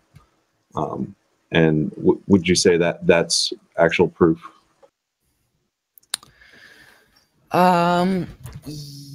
Yes. Okay. Because the thing is, when you the scientific method, that's the scientific method you're describing. But science, right. Yes, a lot of them are testable, but you could find out things by eliminating all other possibilities, and you could test mathematical equations. I mean, then you'd be, Occam's razor. It doesn't necessarily have to be physical. Well, what it's looking for is substantive evidential facts. Yeah, something we can prove. If we're bringing up Occam's razor, I prefer Newton's flaming laser sword. If something cannot be settled through experiment, it's not worthy of debate. There you go. That's a bit of an extremist concept, but it's pretty handy. So, but it goes straight to the point of we need the scientific method, right? Yep. In order to prove something. Mm-hmm. Would you say any of your proofs qualify as a scientific method?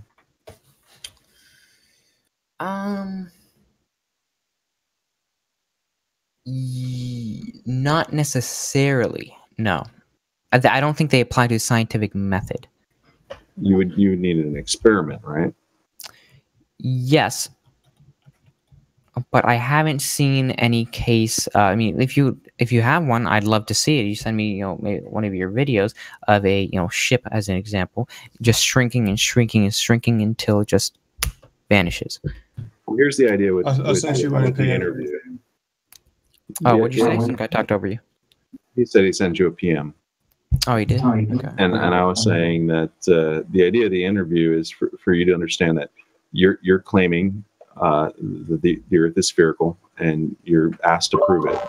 And so in the sense of proof, your three examples, yes, they are observations, or to some extent observations. I think we can contend gravity, because gravity is a lot of things. It's just not one thing, but that's beside the point.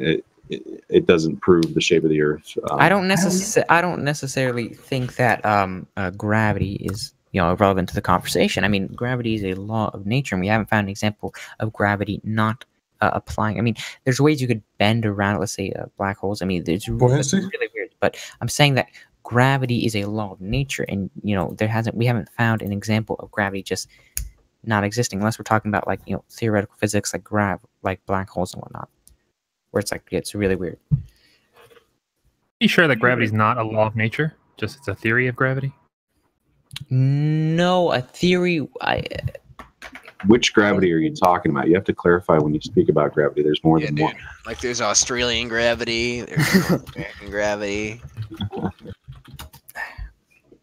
There's the gravity situation in which you're currently. Do you know the different gravities? I mean, no, I did look them up, but it seems to be contact forces, frictional force, tension force, normal force, air resistance force. No, I don't think I have the specific definition of gravity, but I know the principles of gravity. I think you and me picture the same type of gravity in our heads when I just say I could describe gravity. Well, that's the issue. Newtonian gravity, or do you think of a different? Are you thinking of different types of gravity? Rutherford, like space-time theory model. Now you're getting somewhere. We're talking about mass attracting mass. We're talking about the acceleration. All right. Like Newton wrote the ABCs and then filled out the rest of the alphabet. Einstein put them into words that we can use, and then deGrasse Tyson just wrote a bunch of bullshit essays, and then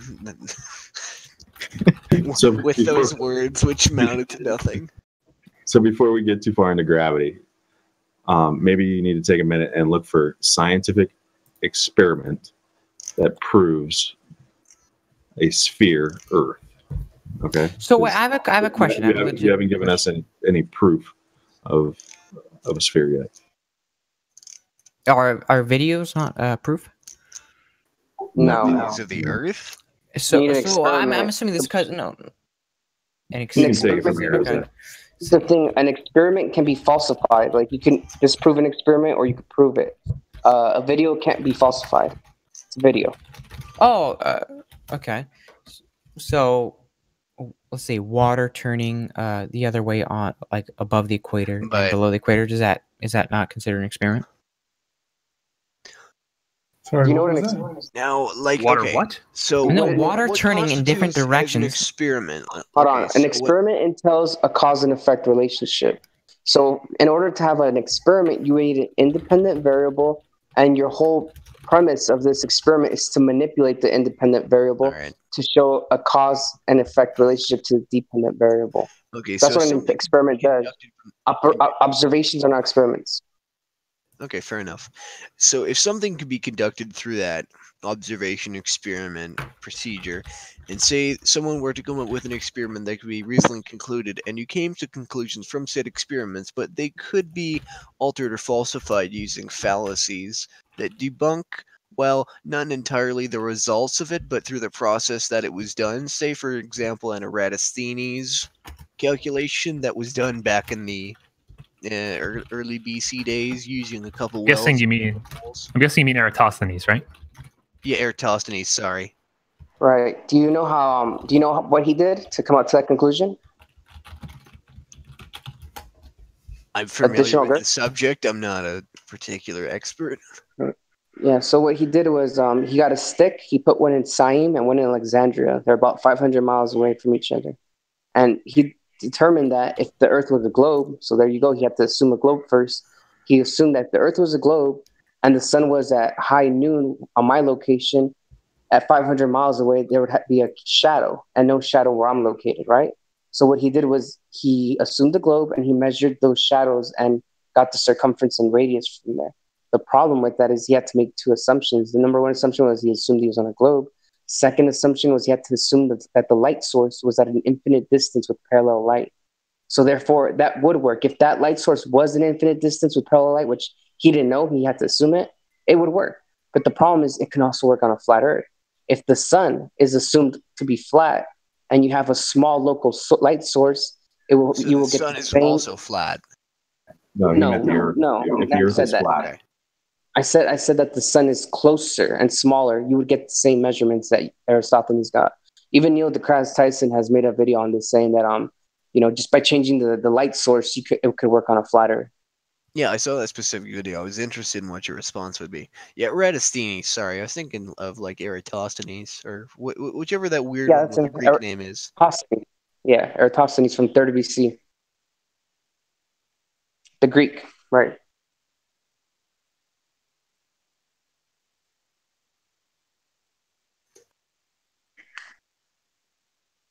So what was happening with Hop? I see he got either he muted himself or he got muted. No, I don't think anybody muted him. No, sorry, I muted myself because I didn't want to think that there was like any background noise because my mic is a little sensitive. So even if I don't talk, it'll appear as if I'm talking. All right, real talk. What about the observations that we made from different planets that all have been concluded to be round? What makes the Earth different? Can I ask you something? How have you concluded that those planets are terra firma and that they're round or spherical? They're spherical because they have changing faces, and we can monitor the change from what we perceive throughout the solar system. Right. We can understand the rotation, and we notice a different point, a specific number of hours. So where's the relevance of what you observe in the sky to what the Earth is? What's like? How do you come to the conclusion that what we see in the sky is the same as what we are? No, but I was asking. I'm saying, what would entail the Earth to be any different from out of the other 7 planets? Well, first you have to prove that we're a planet. Second of all, you have to prove outer space. So in order to prove a planet, you have to prove that. You'd have to prove that we're a planet first. What constitutes a planet? Are we talking about the geographical size or curvature? I'm talking about the shape, as in curvature, motion, and you would have to prove a vacuum of space. But space can be proved in a vacuum. So you have to understand. The globe Earth model is essentially an open system, meaning you have a high pressure system adjacent to a low pressure system without a container, right? So in other words, the globe Earth model claims to be a propane tank without the tank. We have pressurized gas. How do we have pressurized gas if we're an open system that's always leaking out precious gases. Obviously, if you know the second law of thermodynamics, entropy, so that kind of doesn't work. But yet, there's a claim that mass attracts other mass, which is gravity. I think you guys were talking about this a little earlier. There's no scientific method experiment to falsify that mass attracts other mass. Like the only thing that can be for sure fact is that things accelerate to the Earth at 9.8 meters per second squared. That's the law of gravity. But the theory of gravity, which is the Newtonian gravity, that hasn't been falsified. You can't test it. But when two objects are suspended in a fluid over the course of several days, they slowly begin to attract with each other. We've measured gravity waves using LIGO. Sorry? So you're telling me? So you believe in the LIGO? How they measured 1,000th of a proton? The experiment that you're referring to, that study, but yeah, that would be the same one. I'm assuming. Yeah, LIGO. That they supposedly measured a 1,000th of a proton with an interferometer. There is only one experiment that just does what you're talking about. Okay, yeah. So then that'd be the one I'm right.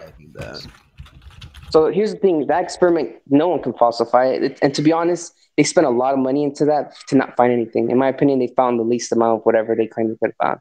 Like, how did they measure a 1,000th of a proton? Think about that. How big is a proton? Yet they claim to have measured 1,000th of a proton. I don't make photometers or whatever the terminology. Right, no one does. That's what I'm saying.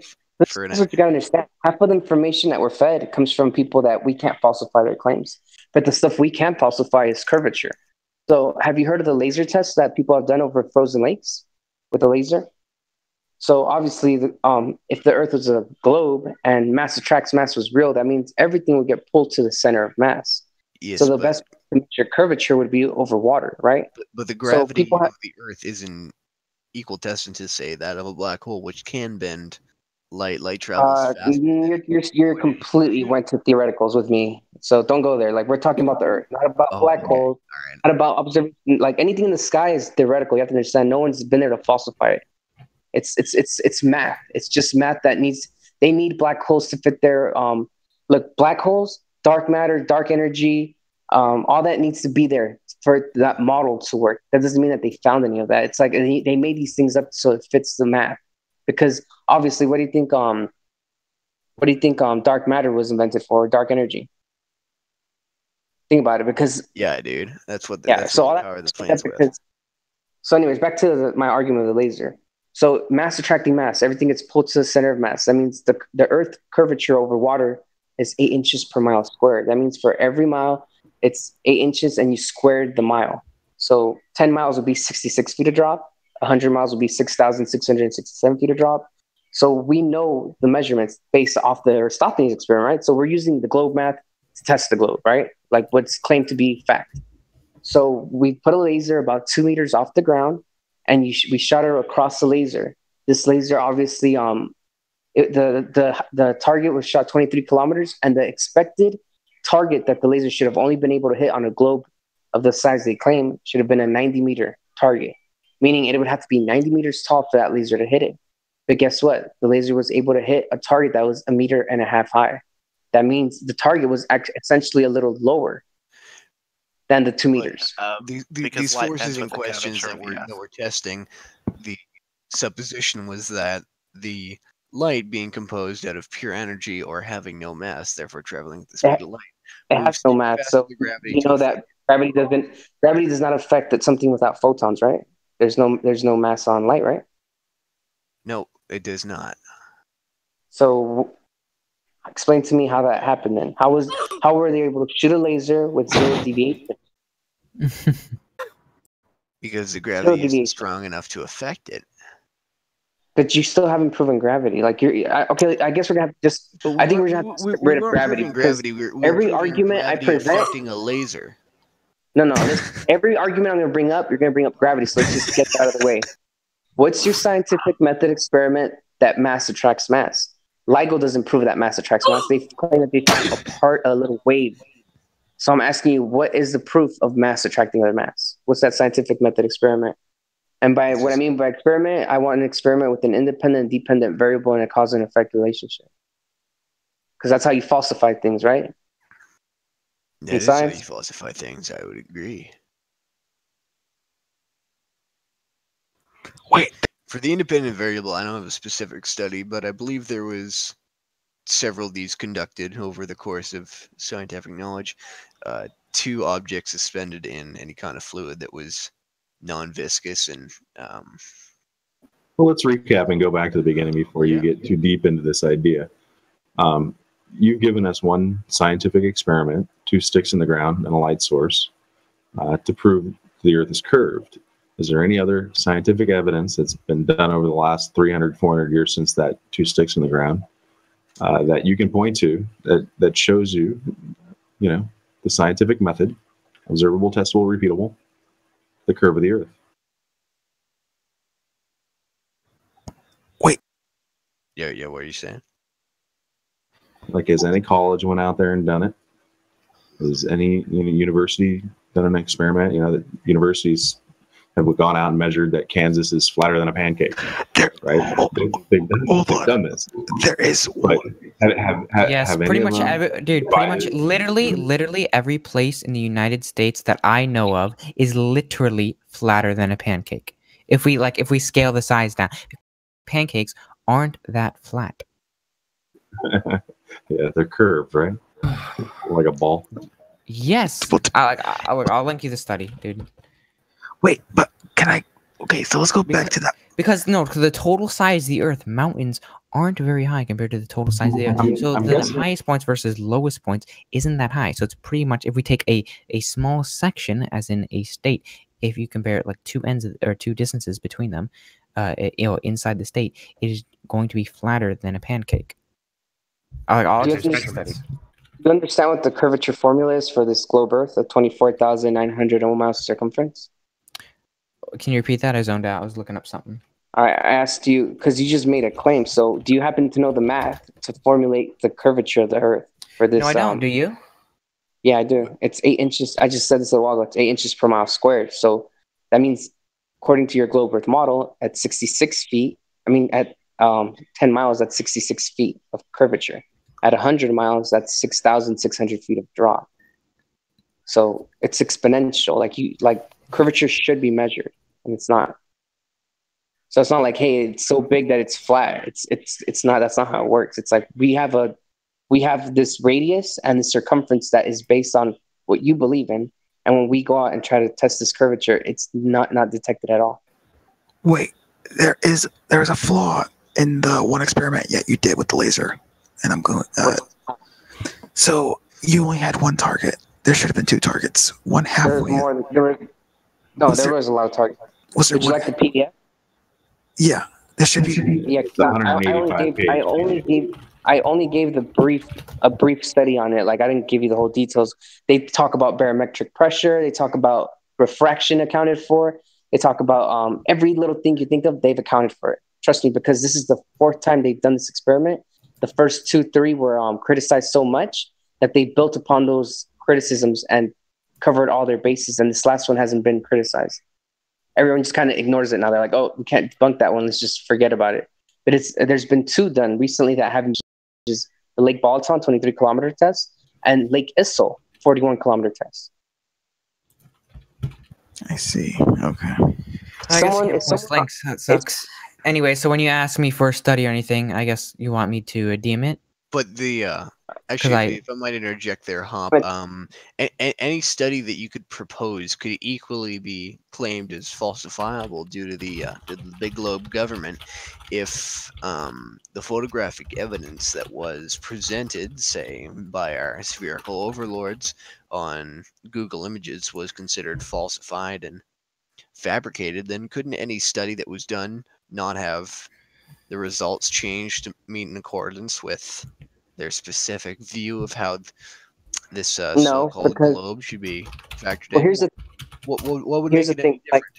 So they could fabricate photos, but they couldn't fabricate results on a sheet. Here's the difference. The difference is that anything I'm talking to you about, any test, can be replicated by anybody. So any one of these tests could be perceivably replicated down to the thousandths of a proton for the one specific test that was. What are you talking about? LIGO now? Yeah, well, I'm referring back to LIGO. No one can falsify LIGO. What are you talking about? Good. Do you understand that LIGO had to build like a machine that costed like so much fucking money just to build it? Like they're the only ones that could even make that test. No one else can falsify it. But there's several other tests that cost thousands and thousands of dollars that an average person wouldn't have on a day-to-day salary. I'd say maybe an organized group that was looking for the undeniable proof of a curved Yeah, but a Earth. lot of those tests corroborate with what they say, right? This test doesn't, because we've obviously proven that the Earth. Here's the thing: you believe in gravity waves and you believe in mass attracting mass. I'm showing you flat land, measurable, testable, repeatable. Would you rather believe a person with a lot of money that claims they measured gravity waves, or would you take a direct measurement that you can replicate yourself to come to your own conclusion? I'd probably try to come to my own conclusion, but I wouldn't consider myself qualified in. You guys got to recognize we got cameras now. We got technology. We got binoculars. I have a question. We got the ability to see long distance, okay, over bodies of water, over land, hundreds of miles, and there is no observable curvature. Zero. Yeah, there's this guy named Jake Toller. Disappearing at their bottom first. Yeah, that works on flat. That has nothing to do with Earth curvature. Do you understand angular resolution and the geometry behind that? How your eyes work? Yeah, I understand how my eyes work, but it doesn't. All right, what's the degrees of arc for your eye? What's the degrees of arc for your eye? How many arc degrees does I don't know to the exact degree. It's 0.02. So that means how many miles do I have on my car? So it's 0.02 degrees, right? So as you're observing something on the horizon, obviously the horizon you're observing isn't even a physical horizon. It's called an apparent horizon because your eyes, that's the limit of your vision. That's where you create an apparent horizon. So think about this. Your eyes are creating an apparent horizon, and as the boat is going into this apparent horizon, you cannot see through the apparent horizon. So if the boat is taller than the apparent horizon, it's going to start being obscured by that apparent horizon bottom first. And obviously, as did you know that there's things called cameras and telescopes? Oh, not telescopes. Sorry, what's called binoculars as well. We use them. I've never heard of those things. What are they? What are they? Yeah. No, because I'm saying we could. You're comparing the distance that the eye can see versus. Not you're comparing them. I'm comparing the distance that your eyes can see with the the apparent horizon versus instruments that we can use. But a telescope's only going to lagging out. The thing is, like, this discussion is kind of not heavily favored on one side, but it's saying that one half of the argument gets to falsify anything that would definitively, through an assumption, prove that would be correct, while the other side can't just say, "Oh, well, that's due to how the specific amount of lasers work in relation to gravity." That's a lot of conjecture. I'm saying there's conjecture on both sides. No, you're using ideas. Wait, hold on, additional growth. You just made the claim that gravity bends lasers, but they don't because light has no mass. I'm not saying that gravity bends lasers. I'm saying if I came up with some sort of conjecture that's saying that gravity bends lasers in some specific way or another, I'm providing an example off the top of my head. I'm not claiming that they do. I'm saying if there were some sort of waves that holds lasers straight while affecting them from gravity. I'm just saying for the point of an argument. These are the only kind of demonstrations that we can do. They're for the best and simplest models that account for the known facts of nature. They've got pretty predictive utility, but it's not going to allow for a decent argument if one can just say, "Oh, well, that's fabricated." Well, you literally just did a bunch of word salad, in my opinion. Like it had no point when you said. Like, it was pretty good, though, right? Yeah, that's pretty good. Yeah, exactly. That was the idea. So yeah, we're trying to make it simple, man. Scientific experiment of a direct measurement of the Earth. It's simple, right? We got binoculars, we got telescopes, we got optics, we got lasers, we got all kinds of stuff to accomplish this.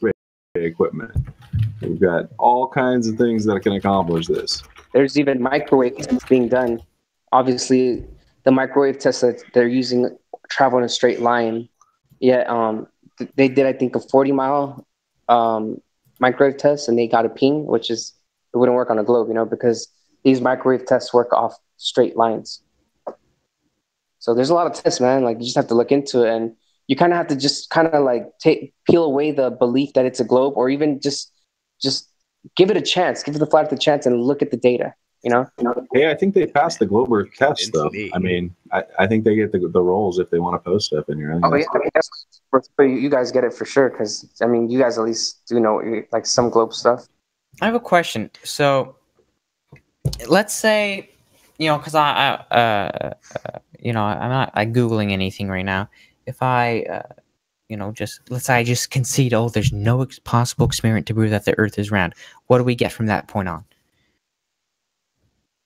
Around. You get freedom from your spherical overlords. You would need to do a direct measurement yourself. I mean, that's the easiest way to do it. Like, I mean, it's hard because you have to actually physically maybe go out there and prove it to yourself. But the best way to decide where you live is to actually go test it and not believe anybody. And that's what we've done. We've done our test. So what's the physical test that I should do? You can either get a laser, do the same type of test I just talked to you about over large bodies of water, or you can get a camera, and try to get over somewhere where there's like enough water and maybe buildings on the opposite side, and try to see if you can observe a building and then work out the math on the curve calculator. You put your observer height, how high you were, the elevation, and you have to also put how tall that building is, and you determine how much obstruction should be, or if that building should even be seen, which a lot of those are being done. Like, those are like the main flat Earth proofs. Like, they're everywhere. Like, there's probably hundreds of videos on those. Understand visibility conditions in your area. Go to a high visibility area, and do it on a day that you have conditions that allow for it. They usually tell you what the visibility is, but yeah, things will be obstructed at a certain distance. Know the math of the ball. It's as simple as that. Know what would be obstructed at what distance, what you would see at what distance, and know your distance from your target locations. I gotta say, though, I will concede from an argumentative standpoint, there's really nothing that you can use to unfalsify arguments from other side without making presuppositions of your own. That's really cool, though. It's mostly just stuff that I know off the top of my head. I'm no expert by this by any means. I just watch a bunch of shitty videos on YouTube on the subject. Right. As do we all.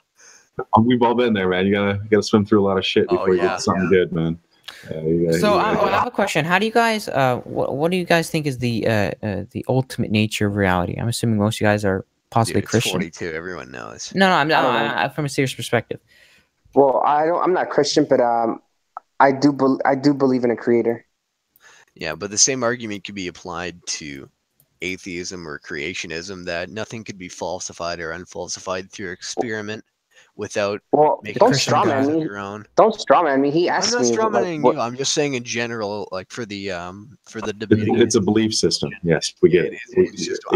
That's not. I'm not saying fuck you, you theist. I got you, man. I thought you were trying to strawman me for a minute. No, like, well, dude, me, dude. Well, I'll tell you why I believe in it. Strawman the shit out of me that whole time.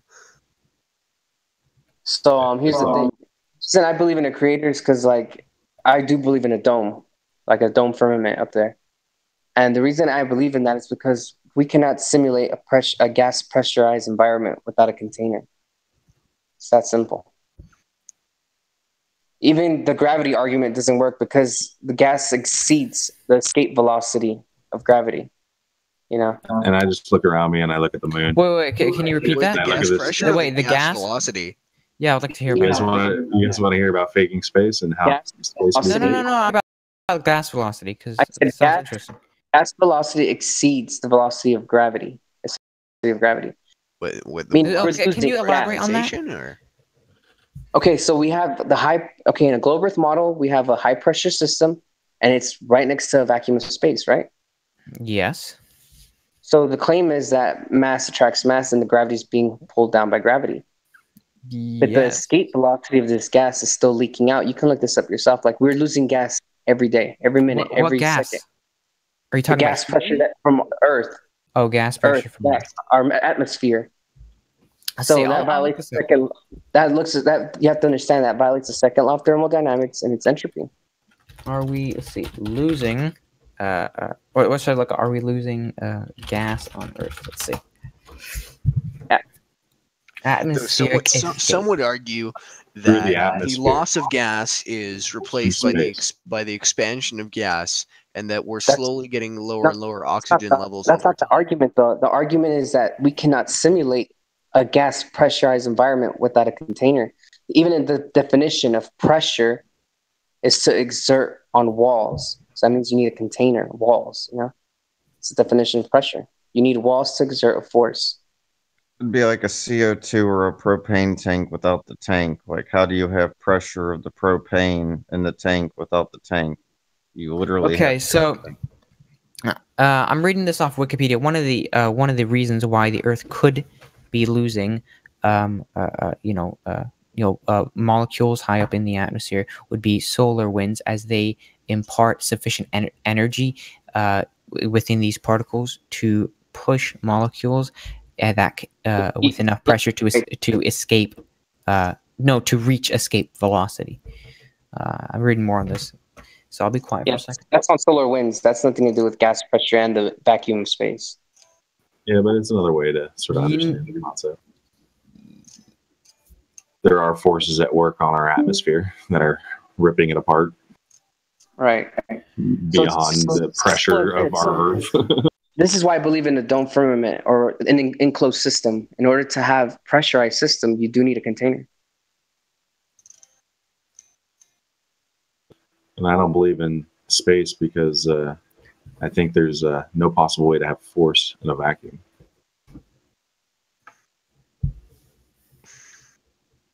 Regardless of a vacuum not having... It's funny because, Timur, people will argue like, oh, but Newton's third law proves that we can have thrust in a vacuum. But Newton's third law wasn't ever tested in space. You know, it was never tested in a mediumless vacuum, you know? Well, you remove a variable in the equation and the equation's no longer feasible. It just falls apart if you're in a vacuum. Exploration of space and the existence of gravity, it's a pretty big variable to remove. Well, here's the thing. Gravity, even through LIGO, hasn't been proven. Like, I know that you claim that it has, but it hasn't. Like, there's no scientific method experiment that can prove that mass attracts mass. The only thing that actually is observable is the acceleration, which is the law of gravity, that things accelerate to the Earth at 9.8 meters per second squared. That's a law, you know. But theory of gravity is where I can make up a new cause right now. I can tell you that it's invisible elves, and they're invisible. They're not detectable. You can't even see them, and they're pulling us all down to the center of the Earth, and they're invisible. And I can show you the effect. The effects are things fall. So how do you falsify my claim? How is my claim any better than mass attracting mass? Oh, so let me do it this. Wait, hang on. I want to bump it back to Newton's third law. So I don't know if we're humoring the experiments that were done on the ISS or. Yeah, I don't humor anything that comes from NASA or anything like that. Yeah, well, that's the whole. NASA has lied about a lot of stuff, like moon rocks. Like, hey, they brought it back a bunch of moon rocks, and like a couple decades later, there's like they've lied about everything, dude. Like, well, that's just one. The Earth is losing gas, but this is different. I didn't even know your reasoning of why the Earth is losing gas. It was because gravity is supposed to pull it my reasoning of why we're losing gas is because it's adjacent to a vacuum. A pressurized system adjacent to a vacuum. It's common sense. Like, think about this. Like, poke a hole into a hairspray can. What happens? It's gonna escape. Well, and here's the opposite experiment of what we were just talking about with the hole in the ISS. Put a can in a vacuum and poke a hole in it. Well, it's going to go to where there's less pressure. Is that right? Because if you have a pressurized can, there's a hole. It's going to move where there's less pressure. There's a hole in a pressurized can. It's always going to try to find equilibrium, isn't it? Wait, yes. Was it like the size of a pinhole, or was it like the size of a quarter? It was like the size of a pin. Wait. Oh, are you talking about there was a hole in the ISS? Yeah, it was big enough for a finger to fit in. Plug. Wait, did they epoxy a titanium plating? So we're gonna think of this like. It's only aluminum, apparently.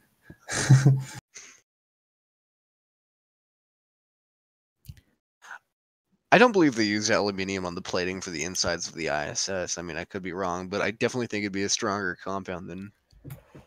Yeah, they had enough time to take a picture of the hole, so you can go check it out. Oh, jeez. I'll put it in voice text for you. Voice text for one.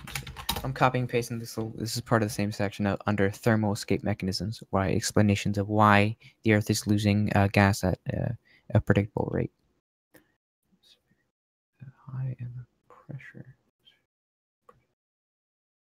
Okay, so there's also a different. I think. I mean, I'm not going to copy and paste everything from the Wikipedia page, but I think it's very interesting. Yeah, how small is this? It seems like a what is this? Electron microscope or scanning electron microscope? Is that what it is? Yeah, dude, they just busted out the scanning electron microscope, put it over the hole, and said, let's set this No, up. I'm just saying that's what it. I mean, if you Google images using electron microscope, that's what it looks like. I'm not saying you're wrong at all. I'm No, I think you're just you're right. No. Well, when you portray it like this, yeah, I guess it sounds ridiculous. But I was asking since you had sourced the image that I've never heard of this before, so I'm assuming they had more knowledge than I do on the subject. Yes, NASA took the time to take this photograph that they presented us, and it looks very official. And if you don't mind, what channel is that in? Do you have an archive link for that? I'd love to see that. Not gonna lie. Now, what's interesting is if you go and look up that band cover commodity, they say that they used that image from like 2008 or something from NASA. Well, I think the way that we could verify this, since it says that his tweet's from the 30th of August, 2018, there's a lot of flat earthers. I'm sure I don't know how fast they delete it, but I'm sure there's some sort of archive that this tweet was saved to. I mean, I archive a lot of stuff. So if you could look that up, maybe in a couple minutes, you send the link. I think that'd be really, really interesting. Because, I can't prove that this was just like, right click, inspect element, and it was made in 30 seconds, You don't need to have us provide you sources, because then you're going to question that. So if you find them yourself on all this stuff, is the best way to go. Okay, I mean, you guys asked me for sources for every single one of my claims, but okay. No, we're talking about scientific experiments. It's a little bit different. Invade out theirs if we are provided sources and we doubt theirs without any affirmation of why we doubt them, then it's not very fair, is it? Let's see. Why? The thing is, like, the burden on you is to prove the disparity. The burden's not on them to prove the non-disparity. Chris? We're talking about a NASA release here, NASA. Yeah, give me a second. I'll look this up. It might take a couple minutes, Chris. Yeah, not an actual space agency. Chris Hadfield. Let's see. Hole in ISS tweet. Let's see. Okay, it seems to be a lot of videos on this. This seems interesting. Let's see. Yeah, the second thing to conquer is the spin of the Earth and understanding this. There's no scientific. Okay, so the images, his original tweet is still up. I'll link that. I guess I can't link it. I'll DM it to Even Analysis. He'll post it. So the original tweet is still up from Chris Hadfield, and let's see the commodity thing. Commodity. I think you just posted it in voice text for everyone. Yeah. Okay, so it's the album. Yep, and it's the same imagery used from 1984, apparently. Wow. Because it's the Commodity band. It's an album cover for the band called Commodity, a Christian rock band or something. Yeah, I'm gonna compare because I don't know if the Wikipedia page is edited, so I'll compare the different types. I'll post this as well, so you guys can look at this if you'd like to. I'm just trying to verify if this is in fact real. But I think it's just another astronaut trolling us. No, I think that it's proposed in a serious manner, so I don't think he's it's just like a joke. Chris Badfield. So his tweet was on August 30th. So yeah, while you're thinking about that, the spin of the Earth, man. What are the scientific experiments that prove the spin of the Earth? Can you honestly tell me that you feel like you're spinning? Like you can see that you're spinning and somehow, feel it? I mean, come on. I wouldn't feel it because I'd be held in place by the Earth's gravity. Okay, you can say it's relative, but that means you don't feel it. So you admit no, but that's not. No, that's not. That's not disproving anything, though. It's admitting that you don't feel it, whatever your reasons Well, are. I wouldn't feel it because gravity is holding me down. Well, but yes, I do. I don't feel me spinning through space because gravity exists, and I'm pulled toward the center of the Earth, and so I'm not just flying around. Hey, Hobbs, okay, observing. What's the scientific method experiment for mass attracting mass again?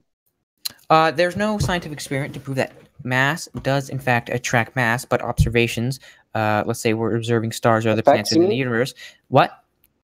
You mean effects or observations of what you think is circling because of mass attracting mass? The merry-go-round negate gravity or something. I'm just trying to show you that like you keep using this mass attracts mass argument to explain everything, but it's like you can't even prove it. It's based on a lot of assumptions. You know, you have to understand so that. you're saying I'm proved on assumptions, therefore it's not real. What is the alternative for what? Are you saying is the universe a hologram? Is it like projecting all the things that we observe? I don't have to say what they are. I don't care. The point is, if you're using an argument that you're not using science behind it, that's all I'm saying. So I don't care I want to see but I see what more you're saying as well. So if say because you don't think gravity is real, so you're assuming the Earth goes up at what 9 or so meters a second. I see no proof. Oh God, no, not no. So you're just asking me a bunch of questions, but if I ask you one, you get really defensive and saying like, oh, I'm just making statements. What's your question? My question is, so since you do not believe gravity exists, what are your explanations for the observations?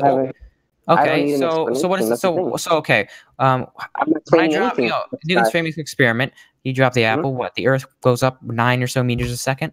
No, I don't think that at all. That's flat Earth society. We're not flat Earth society. Okay, what do you think? Well, have you heard of buoyancy and density? No, I have not. All right, so obviously, if your phone weighs more than the surrounding medium, so it falls. You let go of a helium balloon; it's less dense than the surrounding medium, so it finds equilibrium. And obviously, anything that is being dropped has potential energy, meaning you picked it up and let it go. It wasn't like it got up and went off by itself. So buoyancy and density pretty much explains why things can rise and fall. Gravity is only needed to explain why we're not flung off. And okay. So when something rises, so you gave your very good example of gas. So we have helium in air; it goes up. Well, how do we know? But why? Where does it determine where to go? Is there like everywhere in the universe? Let's say, is there a universal point that is up? Because if gravity didn't exist, like what direction? Like, how does it know what direction to go into? On a flat Earth, there is an up and a down. It's really quite simple. So Earth is okay. Well, where is the Earth? Like the Earth is stable, right? Is that what you're saying? Yeah, stable, and we're not a disc floating in space. We don't even believe in space. Like Earth is more like a realm or the floor of the universe. There's an up and a down. Okay. And obviously, it's based on density. Lighter things go up because they're less dense. So they tend to go they find equilibrium, right? It's like, why do you need what's the principle you're talking about? It's like Boisium something? No, buoyancy and density. Oh, buoyancy and density. I thought you said it was kind of wood floats in water because of why? And who's got that little meme of buoyancy and density that shows all the density tower, right?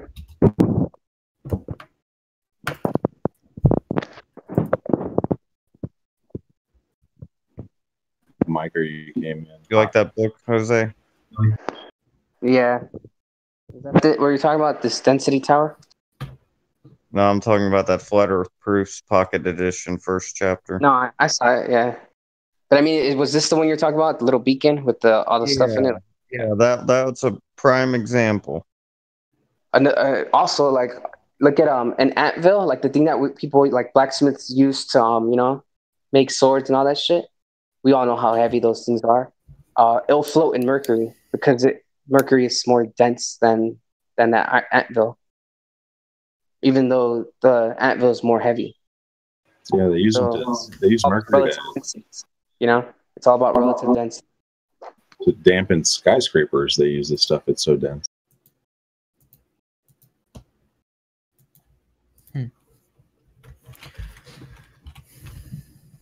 Put a big ball at the top.